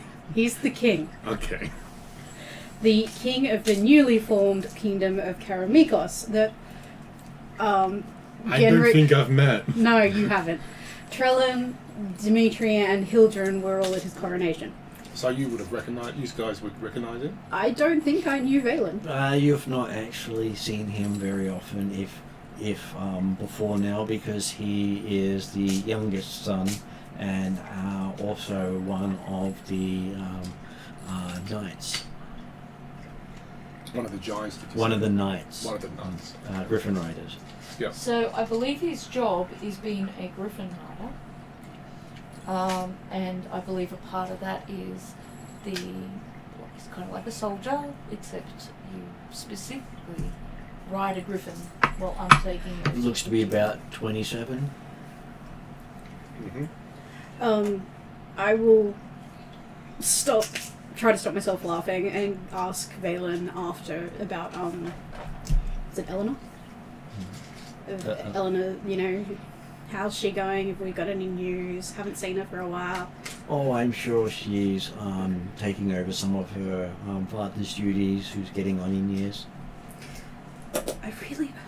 But Would it be lovely to see her? Are you running... Are you the only representative? Are you the I'm head of the the current- representatives? I'm the current liaison to the crown. So obviously King Stefan is taking a new stance with the Hill Giants. Well, now that he's had news from Calcrix that they can be negotiated with, and they will actually understand negotiation and not the fact that it's a strange sounding word, he's had a lot of inroads with the fact that he's not a politician and is simply stating what Karamikos would expect out of a partner. Sounds like a good job. I could use someone like that down in my Newly established sovereignty. Fey-owned someone's kingdom. poaching. Yeah, you heard about that. Yep. Then we're working on it. I'm gonna have to talk. And he does so and says, and yes, I've also heard about Drusilla, I'm so sorry. Thanks. That reminds me, I need to send some communications to the head of the university. He might be able to help me with some stuff I need to learn very quickly. I'm sure he can help with many things. Yeah, I like him. I've been meaning to send letters to him. I will have to do that later. Does Dimitri actually have a formal, considering his role in Karamikos? He is a lord.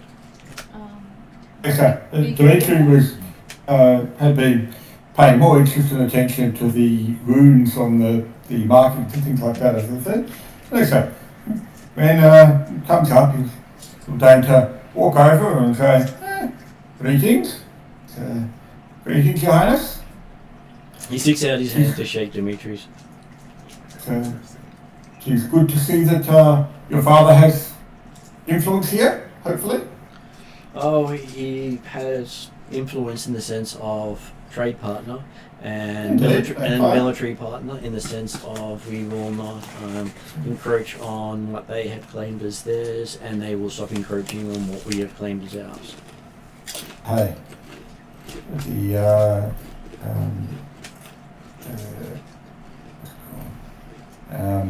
yes, as a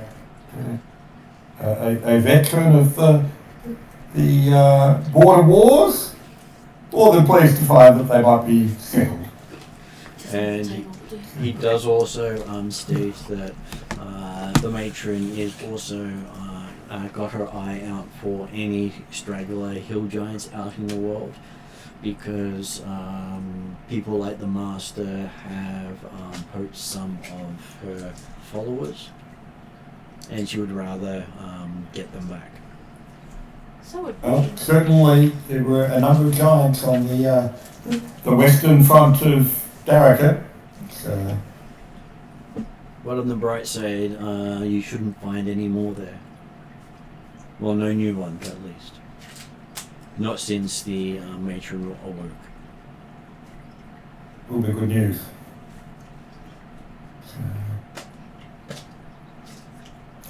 And how is your dear sister? She is enjoying the fact that she's being groomed to take over after her father, and does most of the courtly duties at this stage, considering, well, he is getting on in years. At the mention of courtly duties, Hildren just shudders.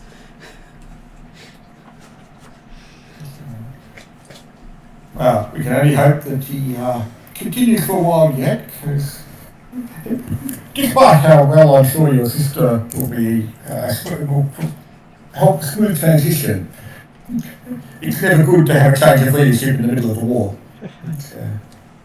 If you Especially after all the effort we've just got him coronated. looking at Dimitri and looking at Valen, Hildren sort of goes, next time you're talking to your dad, maybe you could possibly raise the idea of an ambassador from Karamikos down in Van Mork, considering the magical connection we have. We might want some, looks at Dimitri, different perspectives in our discussions.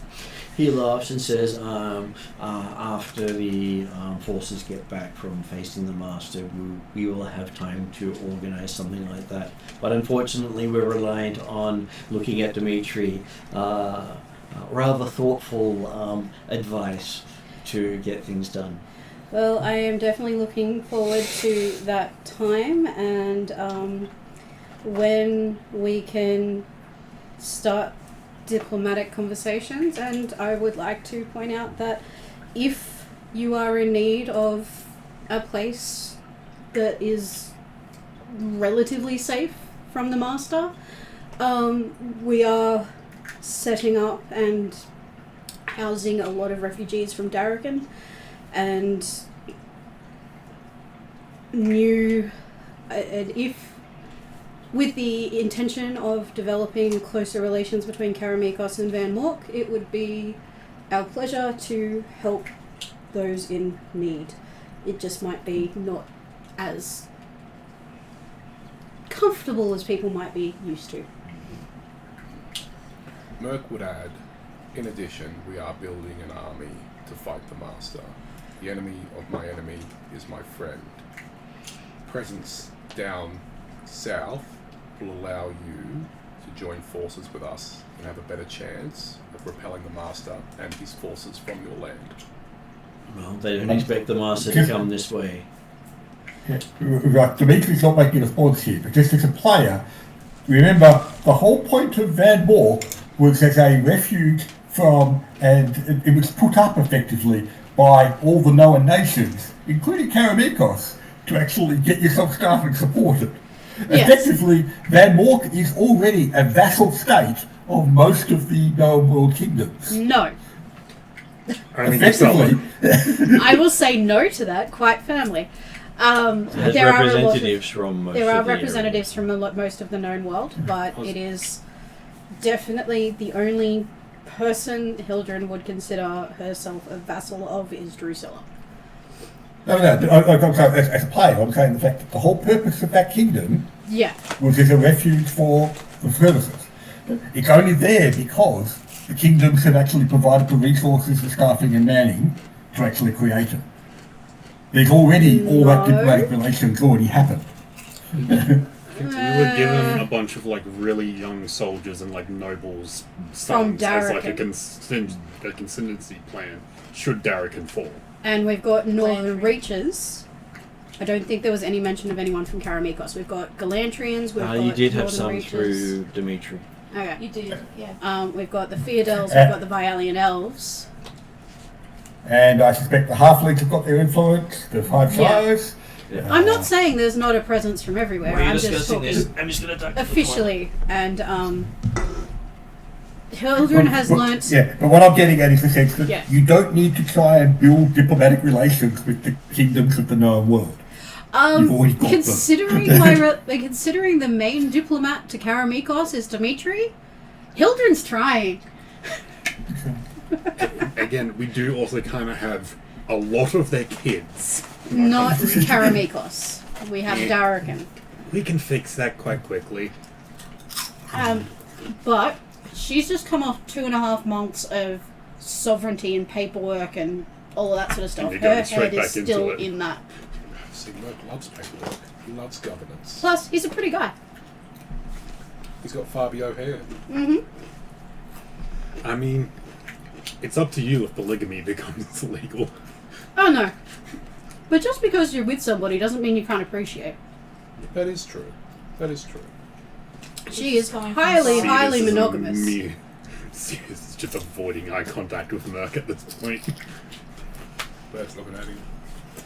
She is highly monogamous and dedicated to women. Lorelei and Drusilla will both kill you if you try anything. I'll talk to Drusilla. I'll talk to Lorelei. They'll come around. Yeah, I'd rather highly they monogamous didn't. doesn't mean I can't appreciate another person.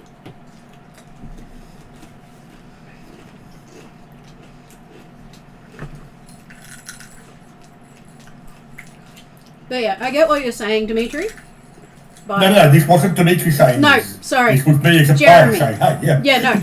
I'm so used to talking to people as their characters. I get what you're saying as a player. No, but this was me just reminding the other players the fact that, Yeah. that's already there. And I'm not saying Dimitri's the main diplomatic link. He's not the idea. He's not there as a diplomatic link. He's there because, hey, he's providing some of the forces and support, and he's made the conduit. But that's why, from his perspective, Van Mork is not actually the most important situation, even for the party. Hasn't From his perspective, it's the idea of it's the backup plan. Hopefully, it's not needed. Whereas for Hildren, it's her duty. And the I- duty I- for the Absolutely. next 700 years. I completely agree with that. I remember a meeting with the 3 Karamikan gods, I think, Mm-hmm. with Dimitri about specifically giving him the task of setting up Ensuring that the church church there. of Karamikos. Yeah. So How Dimitri interpreted that was very different. Yeah. Whether or not the gods decide to try and correct him on that later is a problem for after we face the master. Maybe. Yep. But yeah, there's no point in not getting cozy with the prince of a kingdom that is intrinsically linked with mine. Absolutely, go for that. But I wouldn't be going around trying to ask for more support from the kingdom, from one of the kingdoms. It's already trying to provide as much support as it can, but also try and... I wasn't asking more support, I was offering and reminding them that if they need a space for a refuge, they are welcome to join. Yeah. As a signal of companionship, and I'm not expecting That's them what to I need saw it. as. I saw it as an offer of if they get cornered or something like that, then, they're friends. They That's- don't. Yeah, I'm not expecting them to need it. We are already stretched thin, but if they need somewhere to run, we are there. It's kind of, I guess, like the French. You're always welcome to drop in, type thing. Yep. And if you need help, just ask. Yep. It's not really necessary. Your friends know it, but you like And to. so I guess I'm looking at the sense that from those kingdoms' perspective, they're expecting you to provide support if they need it. So it's not a case if you've offered it, it's a case of we've set you up so you can do it. Well, This- I this would sounds argue more they like haven't Demetrius than necessarily Johnny. set me up. A lot of my own followers and the influence of the Northern Reaches is part of that. Darrakan has helped because they've already sent their refugees. There are Karamikans there, but they're under your influence, so they're not necessarily integral in the development of the nation of Van Walk. So, yes, they are there and we have the communication and stuff, but I don't remember Karamikos being integral in setting up of the sovereign state. I could be wrong. Okay, I'm not clear in my mind either, but I had thought they had been. But anyway. And the Vialian elves technically have a stake in Karamikos and Thyatus, so Yeah. that is one of the big connections to Karamikos. The major connection is the Valiant elves. But what I'm saying is it's not like... Politically, I wouldn't say that we are beholden to Karamikos. No. We are... This statement is a statement of... We are here to help. With the idea of future mutual beneficial conversations and partnerships. Okay, you see a squad of kobolds approaching. One of them has the pennant of the Shining One. Hildren goes quiet and sort of steps back a bit.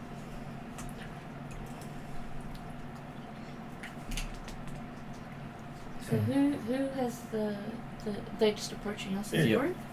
You're approaching. This is happening in some sort of like large gathering hall, isn't it? Like there's lots of different on the representative street? people. Not a gathering hall. You're out front of the Hill Giant complex, which is still open to the sky, where they have their standing stones that represent the center of their culture.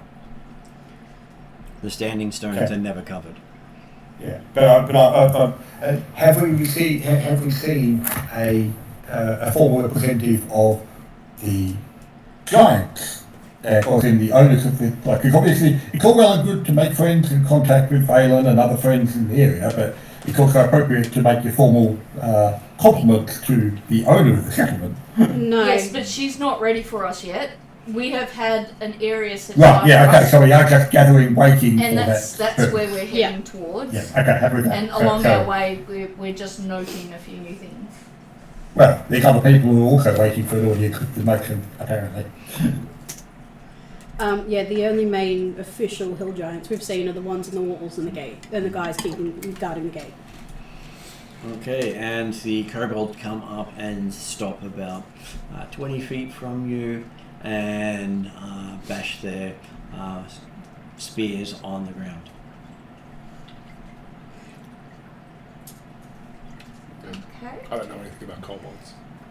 I was told not to draw my weapon, but I will. I'll Look back, at them. I'll back away from I'm I definitely will- not the one that's going to talk to them. Having experience with kobolds, I do take kobolds as refugees on that thread, and I do have some contact with other kobold communities to let them know that if there's people who need a place to stay, that Mount Dread welcomes all. I presume I have a little bit of understanding of their culture based off that. Since they've sat by my fireside when I've been home. So I will... I presume the appropriate response would be to introduce myself to them. Yep. You basically have come and basically requested attention, but not interrupted beyond that.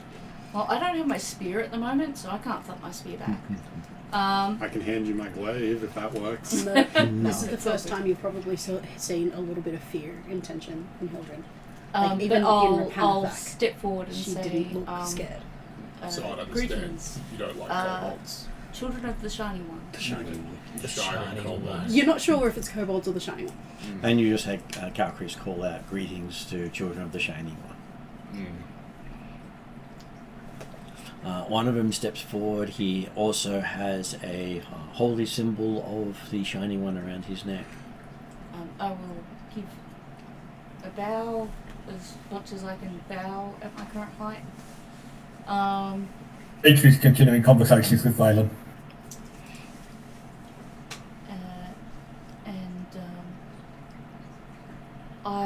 I will ask. Sorry, my brain's All good. being stabbed by all the joints in my ribs. And not by cats this time. No, sitting up's definitely not my friend at the moment. Basically, I'll ask his name. Sorry, Okay, not so good on the wordy.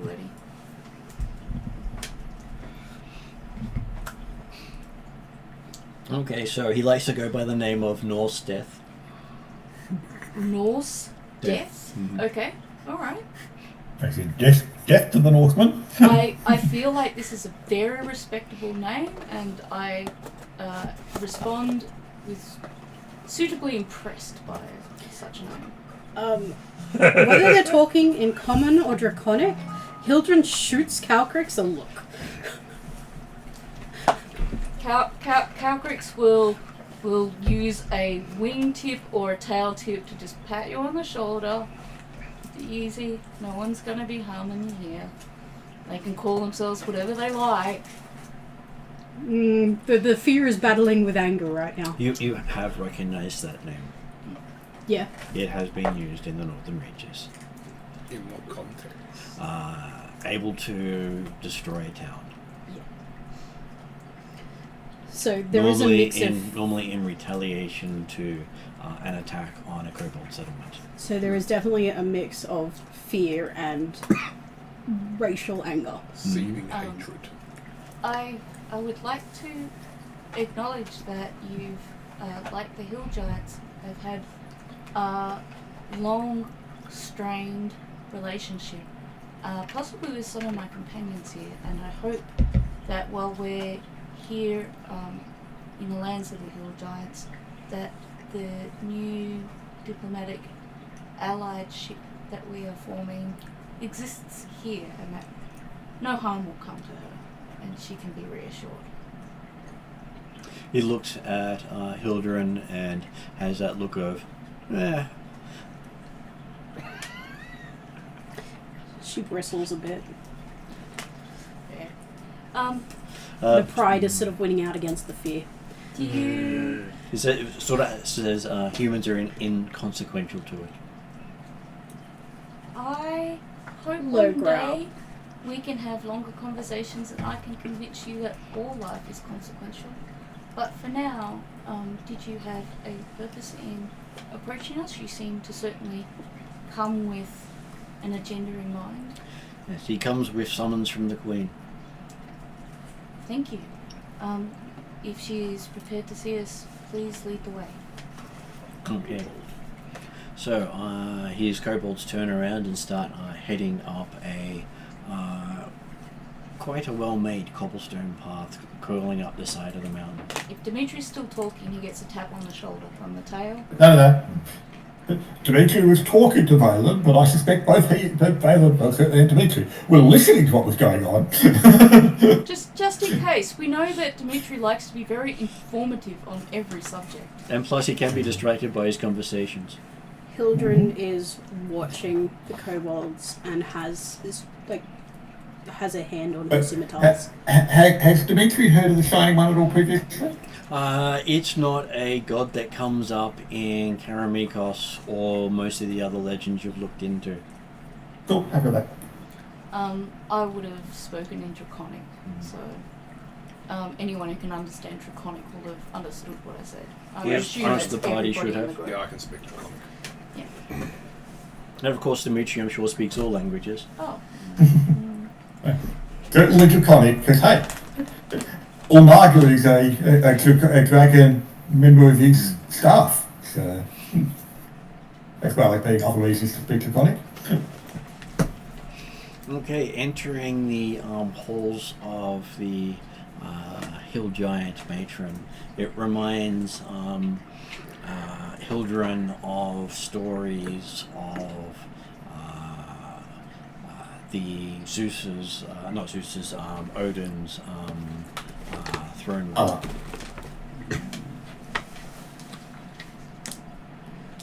Has that same sort of splendor, warrior-esque sort of designs. That's the thing now you've said that, I'm remembering from the Cloud Matron is that these guys are the basis for a lot of gods, particularly the Norse pantheon.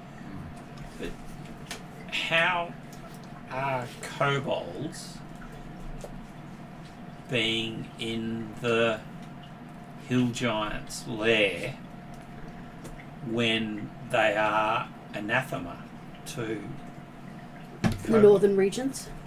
Yeah. I know the kobolds are normally connected with dragons as a general rule. Yeah. They are. But I don't know whether I'm the scale. Well, so I've got that the belt of the fatal armor means I've got a bane against kobolds. Mm-hmm. So That is correct. Everything about this is strange. So do you have I your was hand not- on your bow? I was not expecting to walk into kobolds, particularly So I've got Norse death sharpshooter in the feet, middle of a so hill giant that setting. means I can equip it basically automatically. Straight away. Yeah. And yes, it is something that is making your brain going, what the? But I am still hanging back 50 feet. Yeah. Hildren's distracted by the awesomeness and the connections, and she's feeling sort of at home-esque and keeping an eye on the kobolds because that is very unsettling for her. And you do see many hill giants in here that remind you of what is normally depicted as stone or cloud giants, and well-dressed, wearing complex tools and armor and weaponry, and a look of intense intelligence.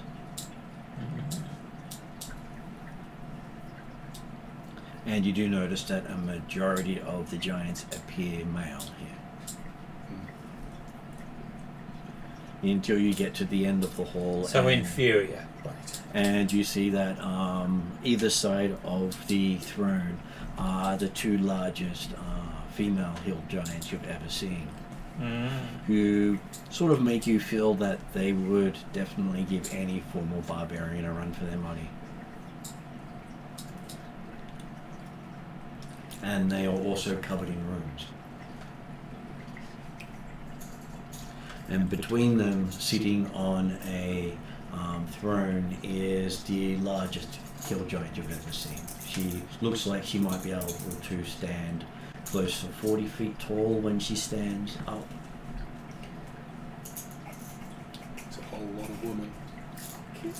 Yep, that's exactly what Merc would think. And does not have a look of aging on her at all. No signs of age. Looks younger than the two either side of her. Except for her eyes. Her eyes basically seem to be seeing right through each of you, and especially Cetus and Trellin. You have a feeling that she knows everything you know. Because I've got the belt. The belts, yeah. You're part of her tribe. Yeah. Well, no, you're part of her hive mind, but you don't get the benefit of it. Well, they get the +1 to their intellect at the moment. Sure, they can't. Yes. So your spies, she's actually deliberately released the hillside belt out into the world, so she's got spies everywhere. Cabrix wants a crown like Zal had an intelligence increase, but she was thinking about a belt of giant strength at one point. Okay. She does introduce herself by the name that most lesser races give her, that of Gar, Queen Gar. That's right. Did I earn up, though, another name? You did, but it's not one that is spoken. No, it's not one that I use with other people, but I have used in communication with her when it's been important. G-U-H. G-U-H. There was a round of jokes, almost, or probably inappropriately, I think in the Friday group, that "Gah!" So I suggest we don't do that.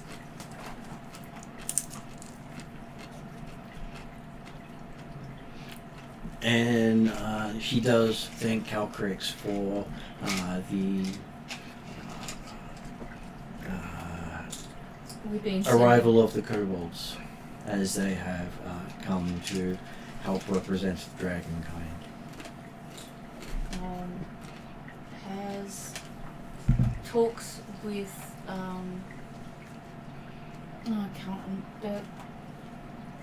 can't remember how to say his name. Good picture. Rulifer. Been going well. She says he has been in conversation with the matron of the Cloud Giants.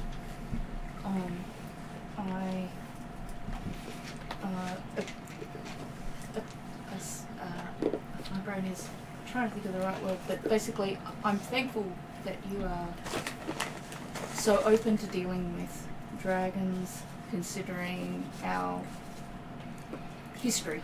Well, she says you are not those she once fought. I'm glad for that too. I wouldn't like to fight them. The ones that the Giants fought were the ones that got killed off by Blackmore, weren't they? They helped the Blackmorians kill off the dragons. Yeah. Which is why when the Great One defeated them, he imposed the restriction on them. Yeah. We also know from, Calcrix would know from Monday night that the ones that they originally fought were a lot stupider than the current dragons. Yes.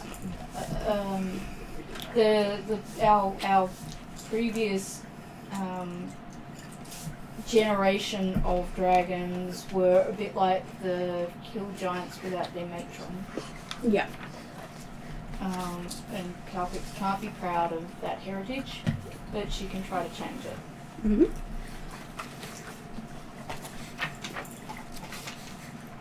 Okay, she asks, why are you here? Now, was it Dimitri who was given this mission, or was it all of us? All of us? All of you. My brain can't. It's actually. Do you want me to say yes. that it's coming from Calcrix? Yes. Well, but what didn't actually come from Bastion? What I'd like to do is introduce everybody. So Bastion's with us. He is. Yeah. So. The first thing I'd like to do is introduce everybody here, if she's happy with that. And I point out that Merc would particularly be interested in setting up a trade partnership with the appropriate people here. That, of course, Dimitri is a representative from Karamikos and a lord, and Hildren is also a representative of, what is the new lands called? Van Mork. Van Mork. Did Valen come with us? He did not. He was not here to be part of your negotiations and was not summoned. No, but okay. I'm just curious whether or not he might have taken along here. He would be interested, but he also knows not to. He wasn't invited. Yeah. I'll say, I'm fairly sure you've heard of Elf Jesus. Yes, she says she has heard of your miraculous reincarnation. Yes. Yes. And you walk on water. Yes, I do. Yes. So. I know. She says at least you weren't there to Well, approach. we've gone from an elf, a halfling bard, yes, to an elf monk. Yes. So if you turn water into wine, I'm going to think you're stealing your backstory from a certain point. But he didn't have to die for it on a cross. Very good. That's right. When Calcrix references me, I'm trying really hard not to bow completely because I'm getting the feeling of my gods here, but I'm also remembering that I am a sovereign. So there's this sort of hesitation and trying to find the right moment of respect and deference, but still pride and authority as this new fledgling sovereign. Well, you do get the presence of a immortal. So, may not be a god, but is a couple of steps removed, as most of the Titans are immortal. Merc would do a full formal bow. Mm-hmm. I'll also introduce Cetus, and of course make mention of his mother-in-law. Mm-hmm. Is that right, Drusilla? Yeah. And his partner. I can't remember. Another Lorelei. Lorelei. That's it. I was going to say Lucilla. She does respond saying, yes, your mother said you're late for the next delivery.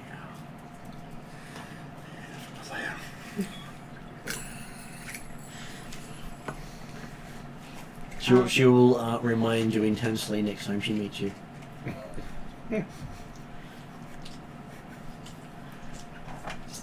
Most importantly, does Kelbrick introduce Bastion as the person who wanted us to go to the Storm Giants through there? I was going to say I'm going to leave Bastion for last. And with that, yeah, place And, what it is. I just wanted to give room in case anybody wanted to, like, Merc wanted to say something, like each person wanted to say something as they were introduced. Just wanted to leave space for them to say their bit. Did everyone?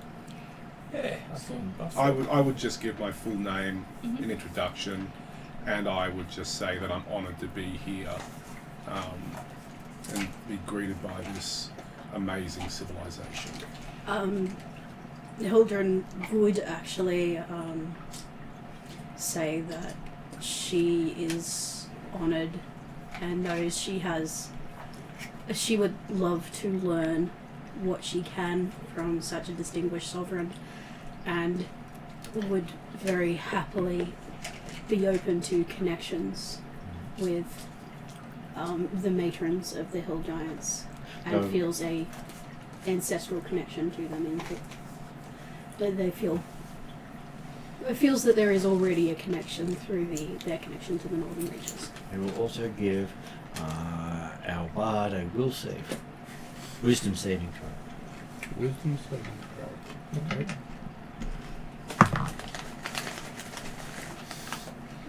It's not going to be great.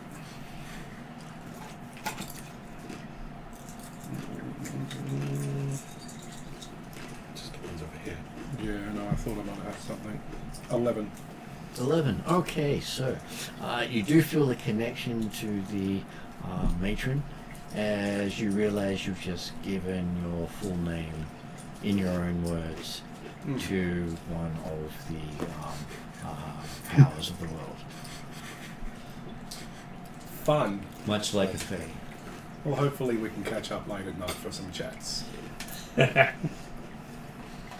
Whereas if other people give your name, it's not the same as you giving it yourself. Mm-hmm. It's the only way a fae can actually affect you. Well, I hope she also likes honey. I sure hope she has a smaller I've got form the for honey your because sake. I also give my name to the Fae. So I'm waiting for them to collect and say, here's some honey instead. Okay. Well, it's a gift not requested. At some point, Merc is going to learn not to give people his full name. Maybe. Maybe not. Though I'm sure it's a point of pride for Darrakans to give out the name, even though they are right next to the Fae woods. Yeah. So at the end, I'll introduce Bastion. And if Rhiannon's happy to reiterate Bastion's reason for bringing us here, that would be good, because I can't remember. We have been tasked to explore or find a way into the castle of the Storm Giants. Yes. And have been told that we can find a way in through a matron of the other giants. So possibly what he meant was the fact that, hey, if the matrons of all the giant races have woken, they're all in communication with each other, so it may not necessarily be a entrance, it might be contact. Yeah. So we've managed to find the storm giant's hidden castle. To find it, we need to go through one of the matrons of one of the other clans. Okay, she says she will need to deliberate with the other matrons, and will give you an answer tomorrow. Thank you for your consideration. Till then, don't start a fight. She'll end it. I would like to say this group is smarter than the last group I was with. But They came with you. She thought she'd be blunt. I am pointedly not looking at the kobolds again. I'd like to ask her how she knows Drusilla.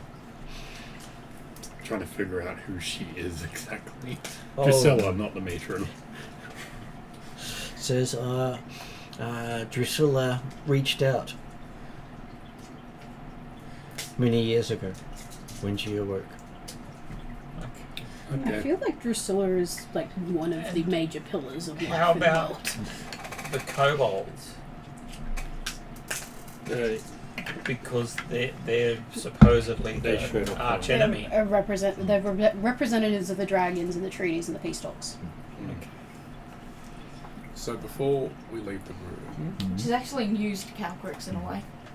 Merc would say, Queen Gar, I would love in my own way to build trade routes with your city and build the wealth of your city, but at the same time I would like to support you to grow your influence and return your people from the Master. The Master looks to expand his influence over all lands, including ancestral lands, and at some point we may come across in opposing the Master, your people under the Master's influence. If you had any person or people or item that could support us to break that influence and return your people to you, I would welcome that, and I would use that to try to return your people back into your fold. That's a brilliant idea. Mm-hmm. He says, call out her name, she will hear you now. Wherever you are. Very good. Whenever you are. Whenever, wherever. We're never apart. Just try not to dream too hard, Matt. Well, Okay, try not to call that in bed. it's about having not the right dreams with Queen Gar. So call out a name if we come across hill giants. That's a really good idea, and well done. Really AJ. brilliant. Because I don't want to fight a giant under the Master. She does say she did have some goblin servants, so she's a bit happier that the kobolds have come because they seem to understand things better. Okay. Smarter race, I suppose. But again, dragons. Yeah, but they're being sent as representatives of the dragon, specifically. It's diplomacy. And are they dragons or are they lizard people? Like how far They're removed mini are dragons. They Let's put it in this according to frame of mind. this, that says But thanks to Steve Martin, they're specifically in the same sort of way as, well, hey, there are this is Caramicans here who have been fighting the hill giants throughout the history. dragonborn, kobolds, and lizard folk. all in the same Yeah. family? Okay. Yes. So, in Martin's homebrewed Mystara, Calcrix's brother is a dragonborn. Another brother is the first of the kobolds, the shining one. Then one of her sisters is the goddess of vengeance. Idris. And then let's see, who was her other? There's another The sibling. Great One. The Great One is her brother, the Great One who is the god of all dragons right now. Then Io is her grandfather, Bahamut's her dad, Tiamat Takesis is her mother. They're from the age before the current age of dragons. So they're all kind of, if it's got scales and it can breathe some sort of fire, it's probably a family relation at some point. And because your brother and sisters are different types of dragons, Yeah. does that mean the mother had different fathers, or can one No, pair of they're all dragons Bahamut. breed? Or Bahamut and Tiamat Tiamat pieces. combined all five And when dragons, you all think five about it, colours. Tiamat has the 5 elements, so she's able to create any all type? sorts of combinations. Each Okay. of the siblings is one aspect. Yeah. Though Calcrix is going to become all aspects. Uh-huh. And the great one is a 3-headed dragon who's considered the father of the dragon race. Hopefully not related to the mechanical 3-headed dragon we just whooped. So last was week, he the one last that quarter. taught the elves to turn into dragons? It's unknown. That sort of history is lost. Oh, Except for Monday Night has some memory of it with the characters who went to the Isle of Dread. I'm just curious. You're telling me I can turn into a dragon? Yes, specifically elves. What? I'm already part of the way there. I'm just The imagining a current dragon with dragons are tentacles and- elves that So- learned to transform into dragons. Technically, we're related. Right. even though you hate dragons. I was going for a second. According Wait, to the see this one? rule. See, this is related According to to the original Calcrix. Mystara setting, dragons and elves are related. That's quite fair. Jesus. You can pick friends, you can't pick family. That's Well, true. The original dragons put down, with the help of the Great One, put down the giants, and then because of that, and the help that the Black Morians gave, the original dragons were pretty much wiped out with the Black Morians. Right. So I've got a belt of hill giant strength that makes, but It doesn't I'm automatically also mean related to dragons, and it doesn't automatically mean you hate dragons. It just means that you have an advantage to fight. well, The belt might be you gain an influencing you to try and unreasonable develop it. attitude with dealing with all dragon kind. Oh, Yeah, it actually it says does. The you belt have can an influence you, unreasonable but it doesn't attitude. actually make you a hater of dragons. As soon as you take the You belt off, you have gain nothing an influence. unreasonable attitude with dealing with all dragon kind. It's one of the curses of the belt. Yeah. I didn't know that feature of it. I was going to say, I Does mine have hope that as well? Yeah, so you'd be the same, wouldn't you? that, Technically, that yes. we can get around Okay. that, but, you know. Well, we have been, because you guys have been fine with Calcrix. This is Well- the first time I'm hearing of this curse. Yeah, same here. I mean, I have a racial hatred. Well, I don't have a racial hatred. I have an innate learned fear of kobolds. Everybody in this in this setting is racist against somebody. Yeah, absolutely. Calcris is trying to take a very hippie, open attitude of there should be love for everybody.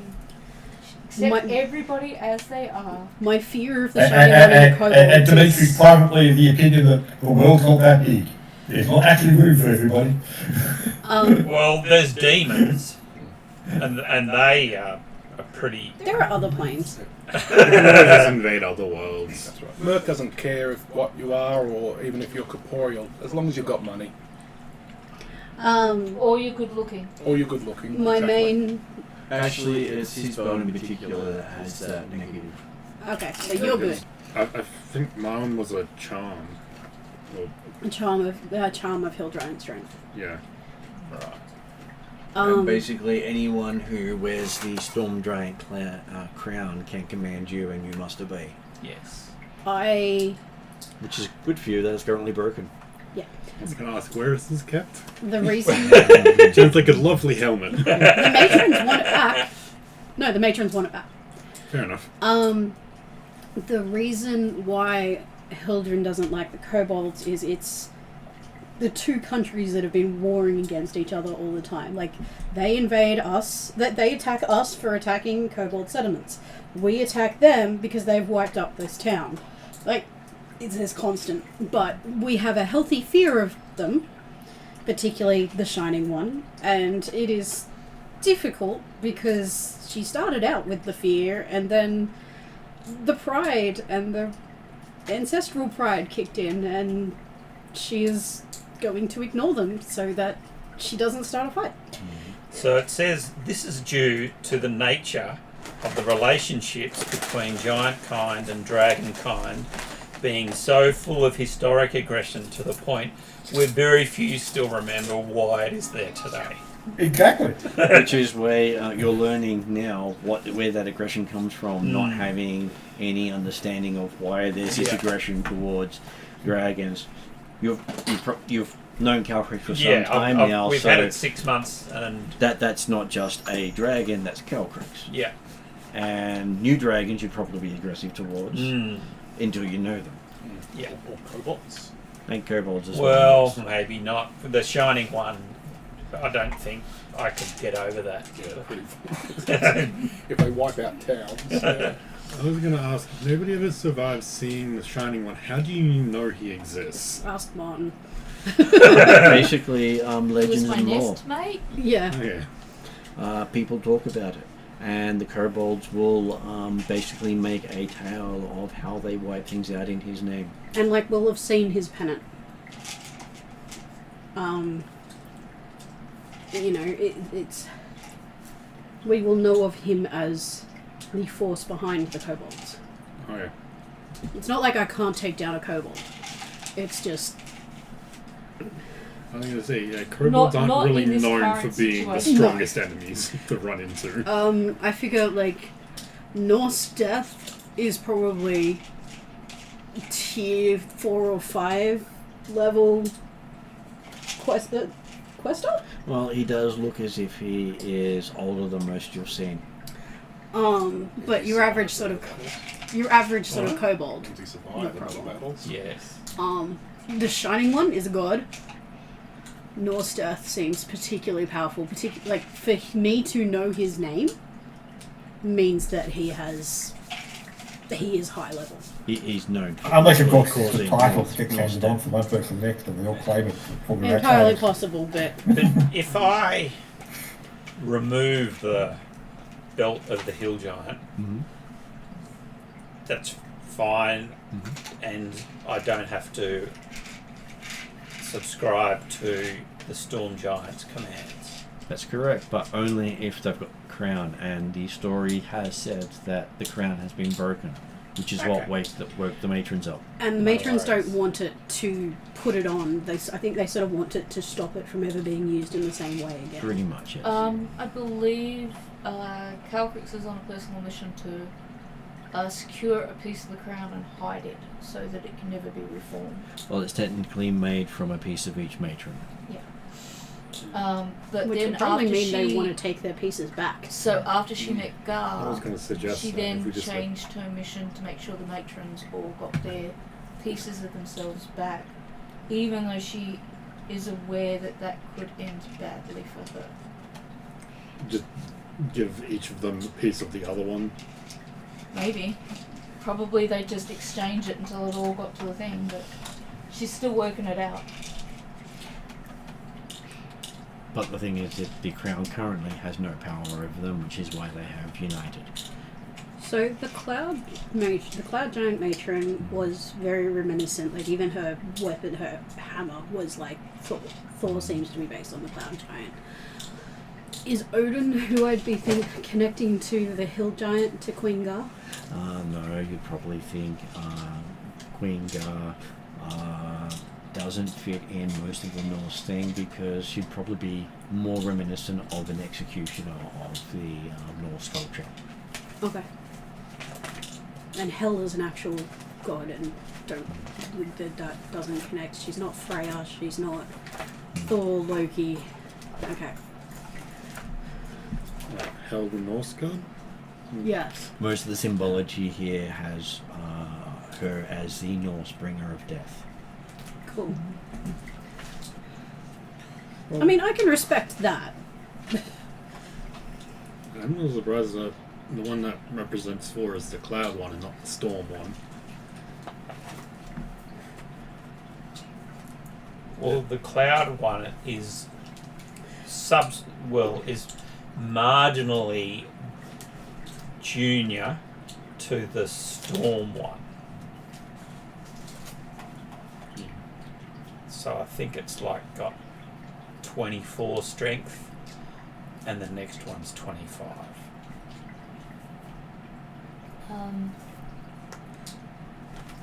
You're being provided with accommodations for the Yep. night. Led to the location by the kobolds. I will see if I can start a conversation up with Nosteth just about kobold culture and just how they are in general, just trying to get to know them, kind of chatting. Well, they do talk about how they conquered a gnomish settlement and made it their own. And Calcrick says, so when you say conquer, do you mean you killed a whole bunch of gnomes that I would rather Does anyone not have be any killed? attachment to gnomes? Calgary Calcrick does. Right. They say that the gnomes had built in their mountains, and they took it back. Is there room at With some fire. point for kobolds and gnomes to reach an agreement rather than to fight to death when there's disputes over territory? Well, not when they enslave kobolds to be their slaves. Gnomes were enslaving kobolds. The Great One rose up and freed them. Are we talking about a very long time ago or recently? Basically, the Great One was the patron of their leader at the time, the Shining One, Oh, okay. So we're not talking about 3 weeks ago. who was also a cleric of Ixion. We're talking about quite some time ago. Is that right? We're talking about maybe 1,000 years ago. Okay, so not recent history. But they claim it as recent history to them. Okay, no, but so this is important for her to understand context then. That when a kobold talks about something as if it happened yesterday, it may have happened 1,000 years ago. Because it's of extreme importance to them. Well, it is of importance, and I believe it's a missing piece of history that Calvix can pass on to her gnomish friends as well, so that they respect and understand the freedoms that the kobolds have fought for. And once the gnomes felt the error of their ways, the great cats from space came down to punish them at their folly. Oh, okay, so this is the Rakastra and Gnome, the kobolds version of the Rakastra and Gnome stories about the kobolds. I'm really surprised my gnomes, Rakastra and kobolds on my land aren't all killing each other. But, you know, it seems to suggest people have moved on. Well, some religious types can't let go of what their religion dictates. That's true. I have a hope that we're all able to grow beyond the dictates necessarily of our specific religions. But I understand it's not always possible. How long have this group been here? They have been here for 3 weeks. And how are you finding things in the Hill Giant community? Too large. Yeah, everything is pretty sized up. Do you expect to be here for the long term? They have been asked to set up a temple to the Shining One here and provide assistance to the community. Calcrix provides them with the equivalent of her contact details. Were you asked by the Shining One or the Matron? He looks at you Or the and dragon. just says, "Does it matter?" Yes. Sure. You think that, he says. Growl. Just a low level growl. He growls back a little more menacingly. Calcrix, no, I'll go with Eve shoves a cookie in Hildren's mouth and offers one to Norske. He happily takes a cookie, saying he's heard of cookies. You'll find these ones taste particularly delicious, but please don't say out loud that it tastes of Norse people.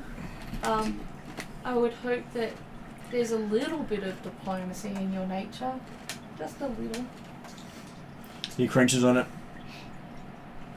Yeah, we know what you're thinking. and then he looks at Hildren. And then he looks away. Stroking her scimitars and little flashes of lightning going in her eyes. And he crunches on it and turns to dust. And that's where we find out that the shining one is actually an avatar of Atruaghin. Well, yes, that could indeed have happened. You've also never really seen me this angry. And he is poking a lot. Merc goes to Hildren and says, "You want to go find a tavern?" Yes. Sorry. Think of it like this. They're hill giants. They're going to have a lot more alcohol here. And bigger massive cups. Tavern could be good. We could swim in a mug of giant beer. They're not that much bigger than us. And you hear a voice saying, "You should ask for the kobold special." Does it come with a dead kobold just floating in it? I say no thank you, I don't feel like eating kobold today. Falsifer's been hackles raised as well. Either tavern or lodging would be really good right now. Let's find our lodgings then. Okay, you've been given a house with a door big enough for Calcrix to walk through at full height.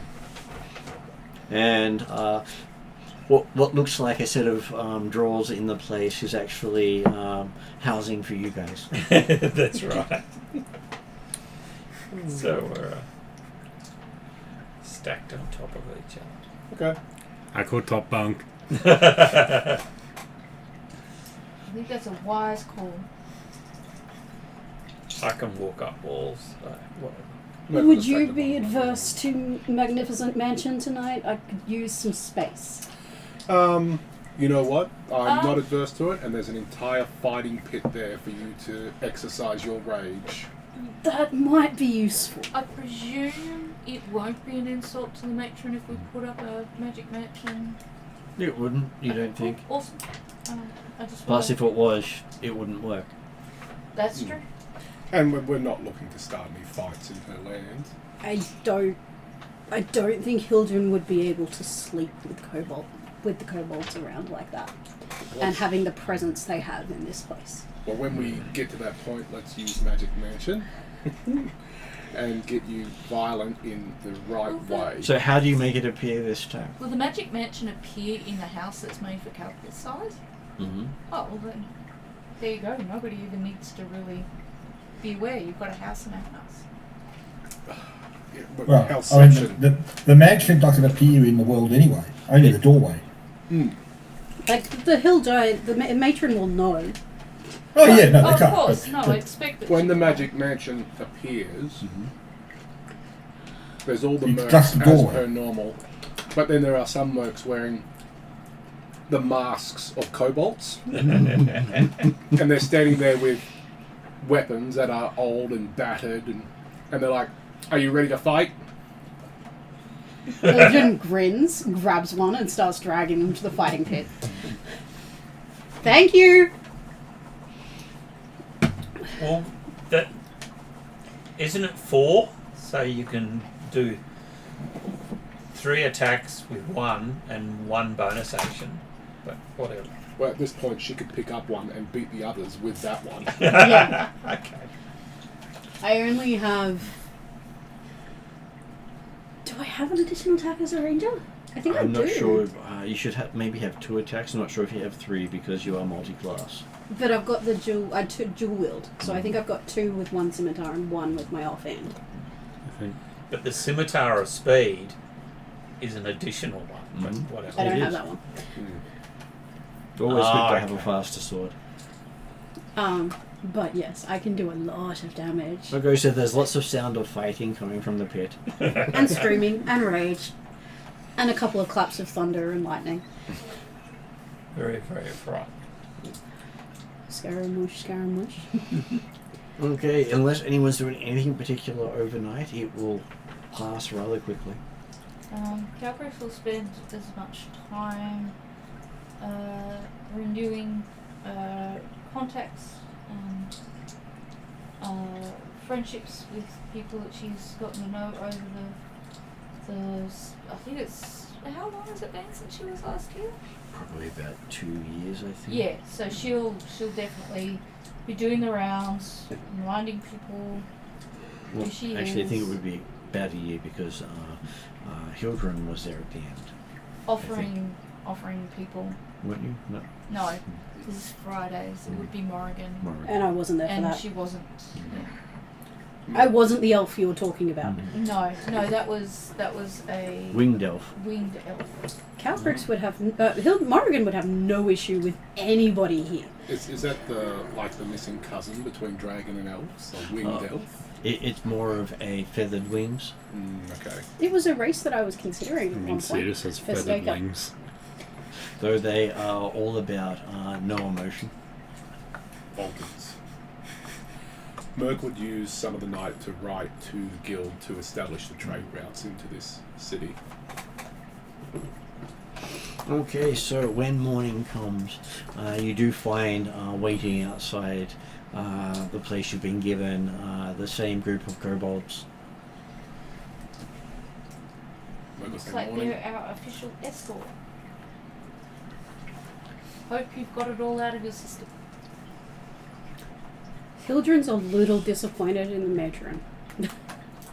She's either Okay, taking it they're that the probably- matron's they're probably there as a or test. something going on. It's probably a test. I know, but she knows enough to not do anything, and she's taken out her anger last night, so she's not visibly threatening. She's trying her utmost to ignore. Oh, can I get my vision? Okay. Kill all kobolds you see. How many cards down? I won't do 42 like I did on Monday. Actually, count them out one at a time. 7. 4. Okay, do you want it upright or reversed? Upright. Okay, so apparently you've found the crossroads. But it doesn't matter if it's reversed, because it's the same either way.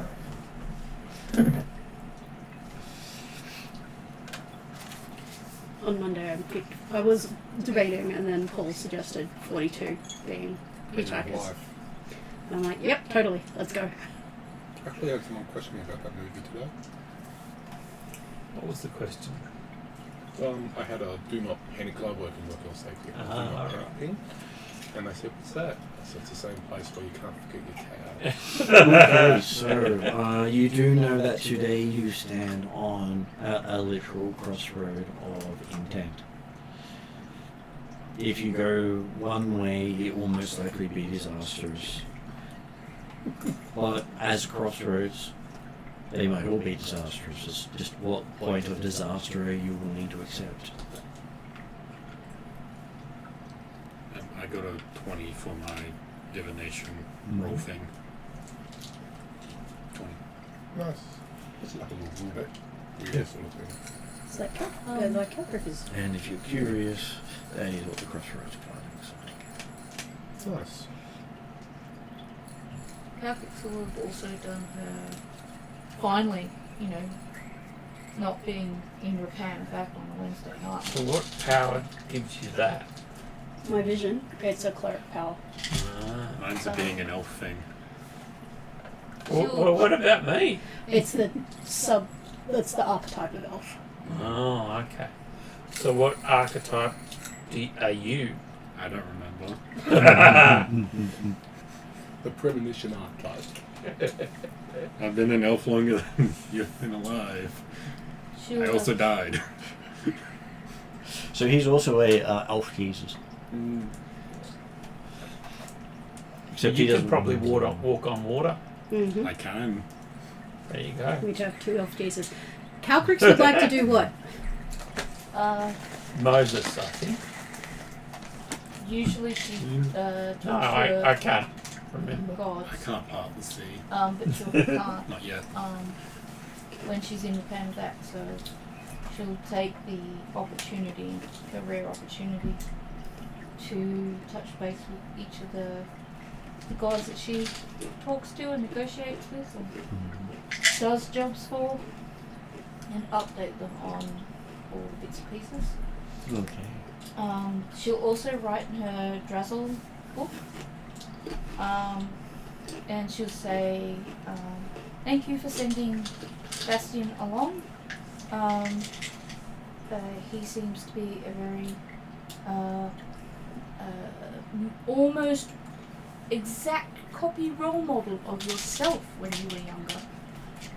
And she'll do a little sort of stick face drawing, smiley faces and cookies all around. She doesn't mind if Drazzle doesn't respond, she knows he's busy. Okay, you don't get any insight from your prayers. As you expect, they are waiting on the outcome. Yep. Okay, so It's just that tick in the box so that the GM knows I've done the checking with all of the people who are in charge. yeah, you find yourself taken back up to the Queen's throne room.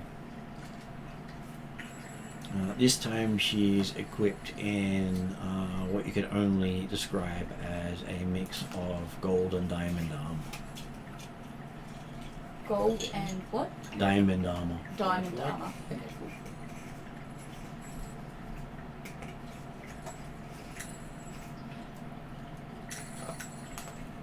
So did Bastion explain to us why we were particularly heading towards the Storm Giants realm?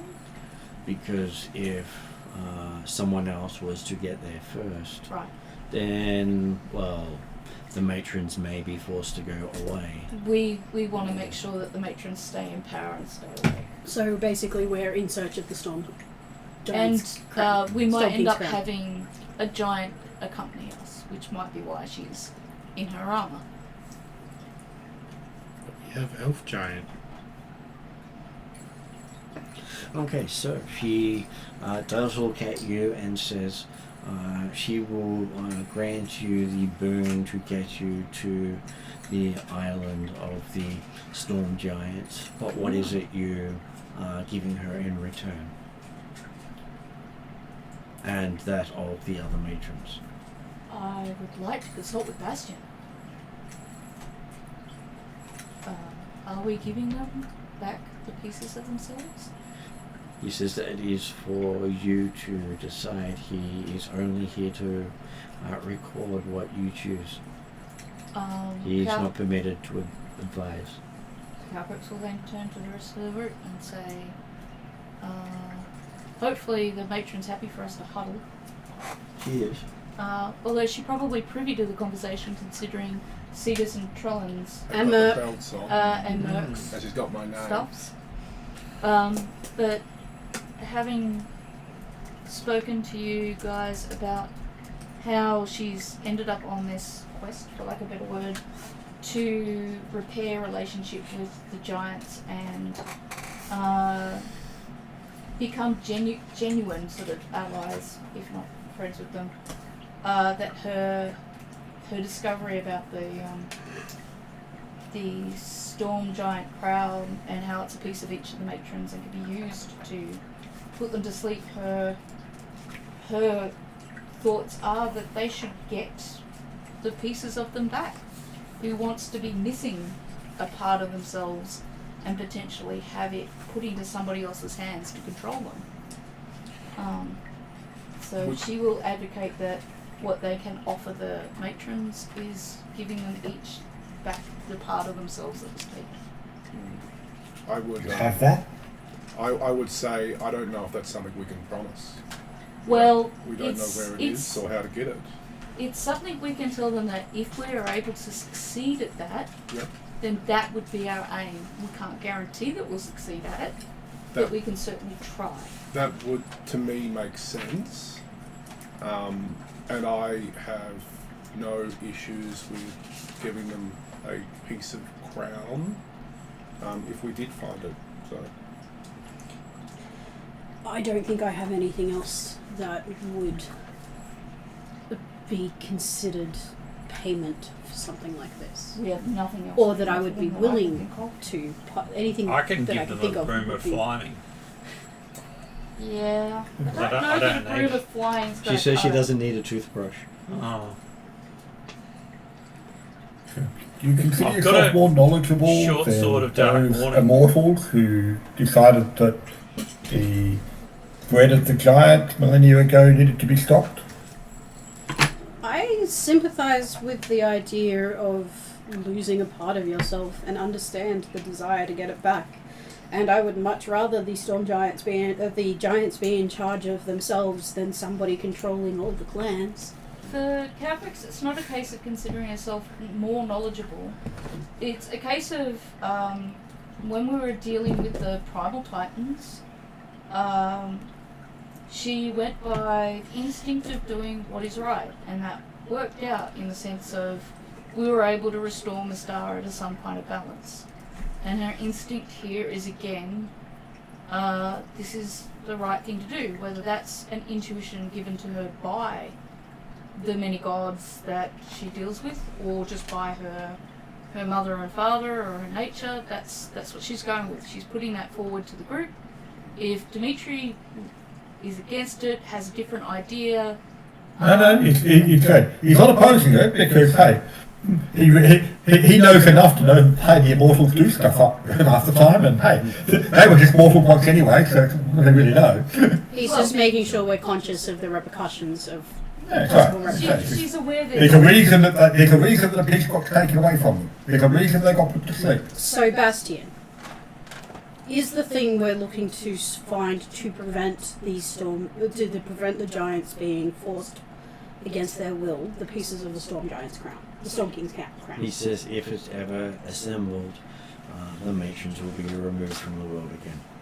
And that is what we are trying to. That is why we are going to try and stop this. He says you get to choose the outcome. Are we looking for the pieces of the Storm King's crown? Yes. Since that is our goal, Calcrix, I do not have a problem with offering to return the Storm King's crown pieces to their matrons. I don't have a problem, but I feel like the wording coming out of the GM is very specific. And Oh, I'm reading very a lot aware. between the lines. Oh, I am conscious of this, but Hildren is... which is why I said our aim will be to retrieve it and to return it to each of them in the hope that they can avoid being put to sleep again, and in the hope that now that we have a renewed history with them, that with their intelligence and sensibilities they won't try to wipe out the rest of the world and dominate it. They seem to be sticking to their ancestral lands. They seem to be playing by different rules. For now. In Calcrix's point of view is if it all goes Dimitri-shaped, and they do try to take over the world, well, once we take out the master, we'll then have to deal with the giants again. And that She's also happy to accept the fact that, that's next year's apocalypse problem. Yeah. You can understand that. that is pretty much what Calcrix is saying. Look, it could bite us in the butt, but we're adventurers, right? So if we don't give ourselves our own challenges, how can we appreciate the ironies of And- life? Hildren's known Calcrix long enough that she trusts Calcrix's instincts on this. Bastion also says that the hill giants were given no free will, nor were any of the other giants. What Which sort is why- of heroes you become are the choices you make. And that's one of the reasons why it's really important to Calcrix to try and do this, and why she determined that when she first met with Gar and came away successfully not being squashed by the hill giant or sliced in half by her void axe, which she came very close to, not through her own actions, but through the actions of her party, who started a fight in friendly lands. I think the issue is, we don't have anything else to offer anyway. Do we? I don't see That's anything it. else we can offer. No. Yeah, So- look at these guys. Does it look like they need anything that we've got? Yeah. So like, if we want the introduction, If we want to get if we there, want the passage, we need to give them. I don't see another deal we could make. And in all honesty, it feels like the right thing. And restoring what was taken from these matrons and was used to enslave the clans of giants, no matter what they have done in the past, it feels wrong. Enslavement is Bastion also adds that the world's different from the world they were taken from. Merc couldn't care less if it was right or wrong. He just doesn't see another option to go forward in what we need to do. Just The church is all about for the diplomacy record, and Calcrix respecting- is perturbed by that. But yes, Which bit? that That he Merc doesn't- doesn't care if it's right or wrong, because she's obviously the sort of person who believes in a certain amount of what she considers not evil and not corruption, and so one of the things that she definitely has in common with one of her other party members, Dratnama, is that both of them have a very good idea of Exandiodal being corruption and being something that they do not want in the world and that they are against, for different reasons. But so when she comes across a being who's like, I don't care if it's right, I just don't have anything else to trade in, that's just kind of like, I don't understand this person. Because I don't see right or wrong. I've got to kind of work with this, because if you don't see right or wrong, when you see enslavement, is your reaction to let it happen? Depends If what's we enslaved. make that deal with Calcrix, No, that is not a box to sleep in. does it mean I'm sorry, buddy, but you can't sleep in the box. I'm kind of off the hook as far as having a giant lord it over me? If With the the storm king's crown is broken and forever nullified, then yes, that Oh. would take that threat from you. Okay, that No, works for me. don't climb in the box. Because if you're concerned about that, take the belt off. Yes. Oh yes, but it does provide a lot of advantages. Or can you remove the curse? Well, I You can can choose to remove remove it it, by yes. by No, removing the we belt. could technically put the work in. But- to And, remove and the there's curse. also the element of that you don't have to worry about the creation of the storm, the rebuilding of the Storm King's crown. If and when it ever happened, then you could take the belt off. No, Well, can you do it before you're commanded? I, That's the question. Well, so but if you're like gathering because this I'm together, then you've got a fair chunk of knowing when it's going to be such a created. high or level, built. I do put in half my strength bonus along with my dexterity bonus. It's way too valuable to just take Yeah, off. so Yeah. plus 3 from plus 6. So is it only if, oh sorry. Go on. I was just going to say, is it only when the storm crown is formed that they can command him? When the crown is complete, the king of the storm giants is required to follow the draconic code he was set to. Okay, so if we return the bits of the crown to each of the things, then he's not in danger of that. Is that No. correct? He's not. Yeah. Yes. So yeah. It nullifies that danger. Yes. And it's the storm giant king in particular who can command you. Yes. So yeah, you're not going to get yourself in any trouble. You're going to keep yourself out of it. Well, yes, because I don't want to be No. willy-nilly killing dragons. No. And So I assure you, if you kill Calcrix, Strazzle is coming after you. Nearly. I'm sorry, you cannot kill Calcrix. I know her stats. If I do not put it out of the realm of possibility, because Calcrix has seen enough games to know that it's not impossible. Her player knows she can be resurrected, Calcrix doesn't. Calcrix will return within 24 hours. If this is why I pushed Bastion. Mm-hmm. If this is our path and knowing what we do, we fulfill our goals. We work at it until we get there. We're currently taking a break from a giant mission that is going to take for like Yes, we're taking a break, but we will get back to that. We do what we set out to do. And we word it as, if we are able to collect the pieces of the Storm King's crown, we will return Yeah, you want to run off. the pieces to the to the respective matrons. Sounds good to me. So it's not after the fae. It's not saying we will definitely do this and put us in an impossible bind. It's a promise that if we succeed and manage to get any pieces we manage to get, we will return to the respective Hang on. matron. Be wary of your meaning there, because that is different to what you said the first time. Yeah. Yeah, no. Because the first time when you said, if we retrieve the pieces, we'll return them to the crown. We'll return them to the matrix. Yes. Implying that you have the option, if you don't get all the pieces, you don't need to actually return any of them. Okay, so shall we keep it to the first one? I thought we were. I deliberately changed it to try and be nicer. We will return whatever pieces we find Because the reality is, to those matrons that need it. for their safety, they That only we- need that one piece. Right? Match it. Yeah, because so for me, it's not being in control of by the storm giant. So the deal we offer is, if we succeed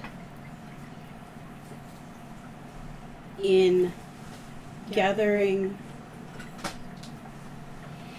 As many pieces. parts Any piece of of the Storm King's crown,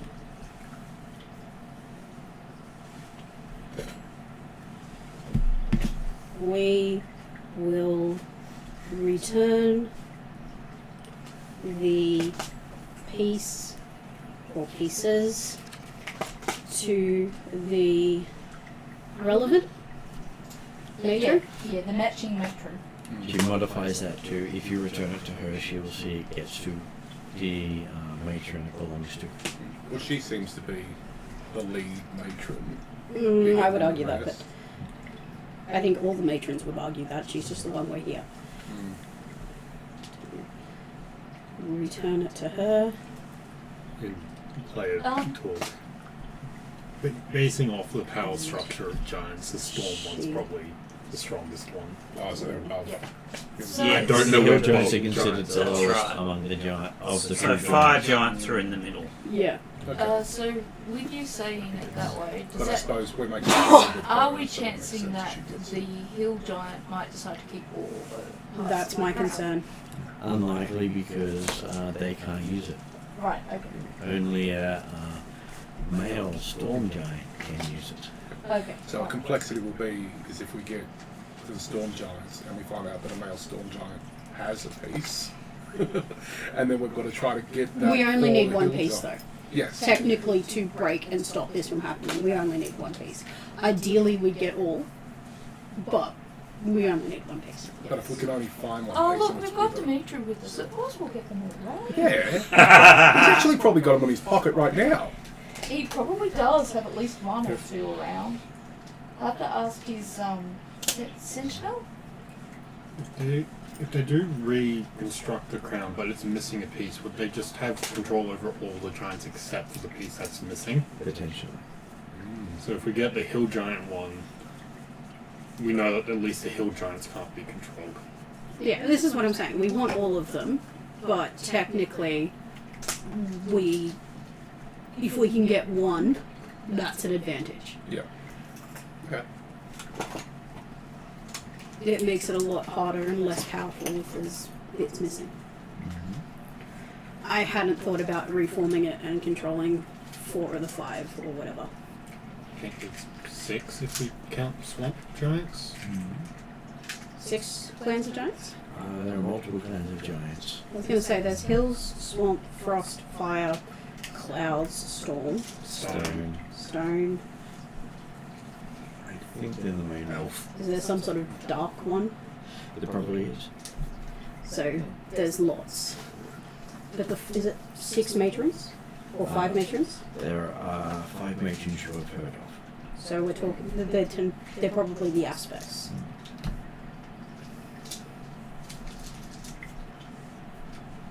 So we're only really looking for about 5 pieces, is what I'm trying to get at.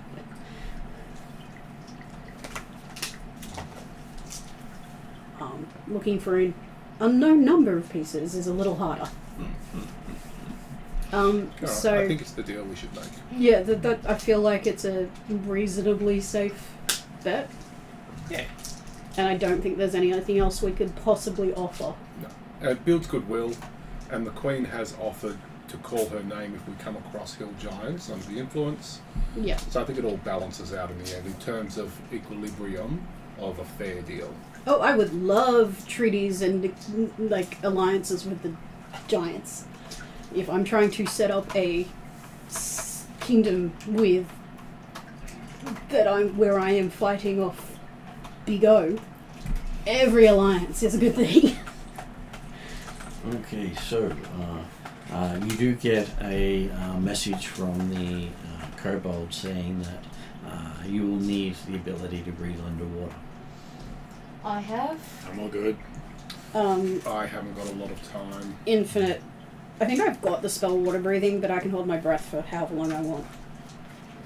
But that's not being able to breathe underwater.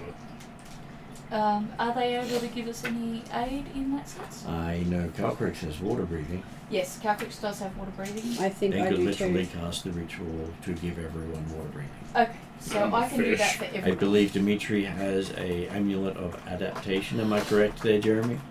Yeah. So that means there are only 5 people you need to cover. Yes. Okay, cool. What level is water breathing? Level 3 basically, I but can you do it as a can, ritual. I believe you can upgrade it to give more options. Just I can. I was going to look it up in just a sec. I was just no, I didn't take it because I can breathe. I can hold my breath. I was just getting these tablets Fish. away.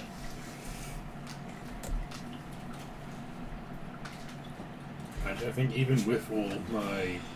Oh, maybe I got water breathing for Morrigan. Okay, it doesn't have to be upgraded. Can do 10 people and Yeah. last for 24 hours. Yep, and it's a ritual. Which means it allows you to be able to speak underwater.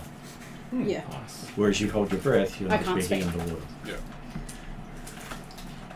I Which don't means- actually think I have, like, water breathing. I can just hold my breath for a really long time. Which means you can actually give it to everyone, even those with adaptation and stuff. Yeah.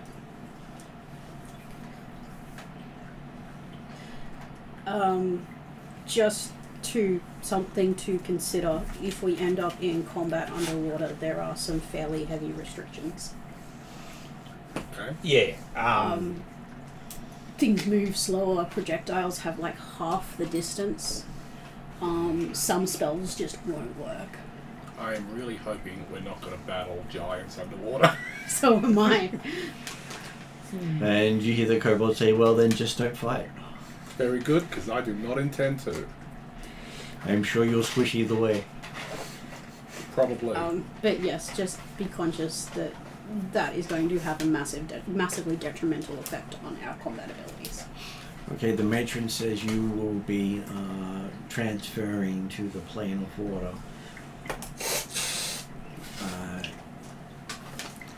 At its point where it joins to this world. Because that's where the storm giants have taken their citadel, which normally lies at the bottom of the sea. Makes it harder for others to reach them. Makes sense.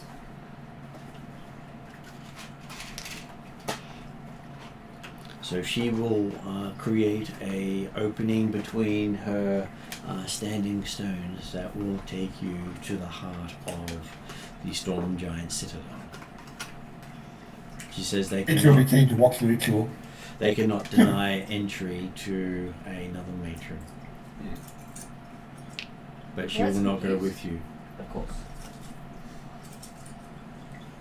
Merc will thank the Queen. Besides, she'll be able to see what happens through you. Yep. She got people to lead. Has it been made clear to the other characters at all, of the connection that the Matron has with the Belts of Giant Strength? Yes, they have. They have through Trallon and probably also Cetus would probably speak up. Yeah, that was I couldn't remember whether or not the characters had actually explained it or described it. So, yeah. Just that they'd never actually felt it until they came here. Yeah. But we got one extra intelligence. So does the storm? Is the storm giants? Do they have a matron? She does not know. So who are the 5 matron? Like, what are the 5? Who are the 5 matrons? Clans. What are we looking for? Hill, fire, stone, cloud, storm. That's So she says stone, Probably frost, frost. fire, cloud and hill are the matrons, because one is her that she can talk to. If there are any others, they are either still asleep or unable to respond. Thank Though you, there should that be will- there should be a matron of every giant clan. Thank you. That will guide us in. But What we some think. may have died instead of being going to sleep. I was going to say, so obviously there used to be a matron for every type of giant. Yes, but they all survived the sleep. Mechanically, we're looking for 5 parts. So I wanted to know what the 5 parts were. So we've got earth, water, fire, air. Stone be earth or hill be earth? Stone is considered earth, whereas hill is considered darkness because Okay. they are considered the degenerate of the giants. Oh, They are literally considered that by because people have never seen them with the connected intellect. They've only ever seen them when their ability to think has been removed. They basically are reactive animals without it. Do you know of any reason that our aspects would hinder our ability to touch parts of the crown? She does not know because she has never seen or felt the crown. Just checking. Like, it still might be a thing, Um, but just checking. Martin Calvert's did do a legend lore on the crown a year or so ago. The legend lore didn't give you a lot of details No. because of it also not being on this plane of existence at this stage. I was going to say, so when they go through the portal, would it be worthwhile earmarking at the start of next session for her to do a legend lore? Not while you're in the middle of the Storm Giant Citadel. So really? there's no point that It's she an can hour. do. It's an hour to do it. Oh. There's no point that she can do it and get some information about. Not immediately. Not easily, and not while underwater. Oh, well, at least we've got The the water answer. will damage the books. Hard to read and write.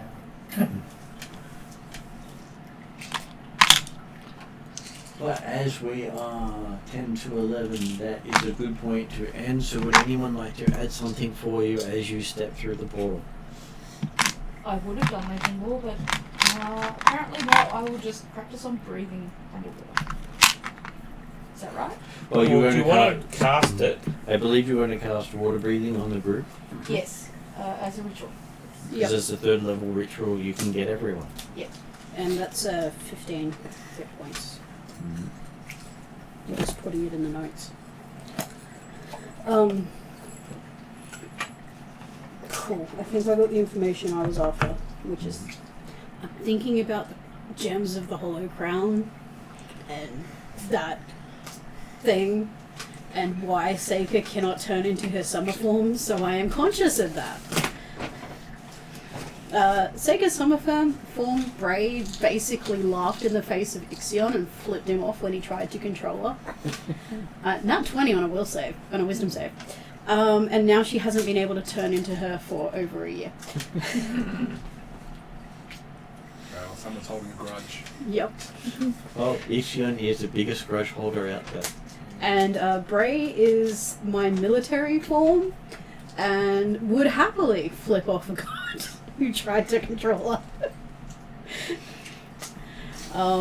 But yes, now Seika cannot turn into her fire form. And now you're all travelling to the plane of water.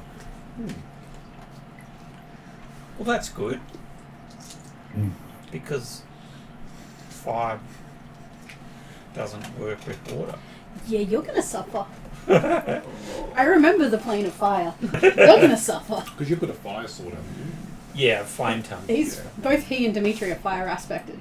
They don't do well with water. It's like if I went to the earth plane, I would struggle. You're dark, so you're sort of a bit of Looks like everything. Idris is purring away. He's happy. I'm happy with him over there. Then. He's been waiting for you to finish up so he can get pats. And food. Yeah, and food. Yes. Ah, right. I feed them after the game, so that way they know what was coming. Yeah, but basically when I had to take the Sunstone because I was the only one who could activate it. But in taking it, I basically had a battle of wills with Ixion, who wanted me to create a sun where I stood and basically destroy the world. And I had a vision of doing that and then floating in space forever. Holding onto the Holding stone onto the because the stone. moment she lets go, she burns. And dies from not being able to breathe. And the stone keeping me safe. But floating through space forever. So I had to do it. We used it to restart a gnomish city. But I was very lucky on the nat 20. But it has had a consequence. But that's why I'm going, okay, the parts are elemental. Is there going to be a problem? Yes, you can see that moving. You can go attack that. Okay, so if no one's going to add anything else, I am going to put it on end credits. How about you, Jeremy? Do you need to add anything? All good. Thank you very much. Okay, going to end credits. Thank you.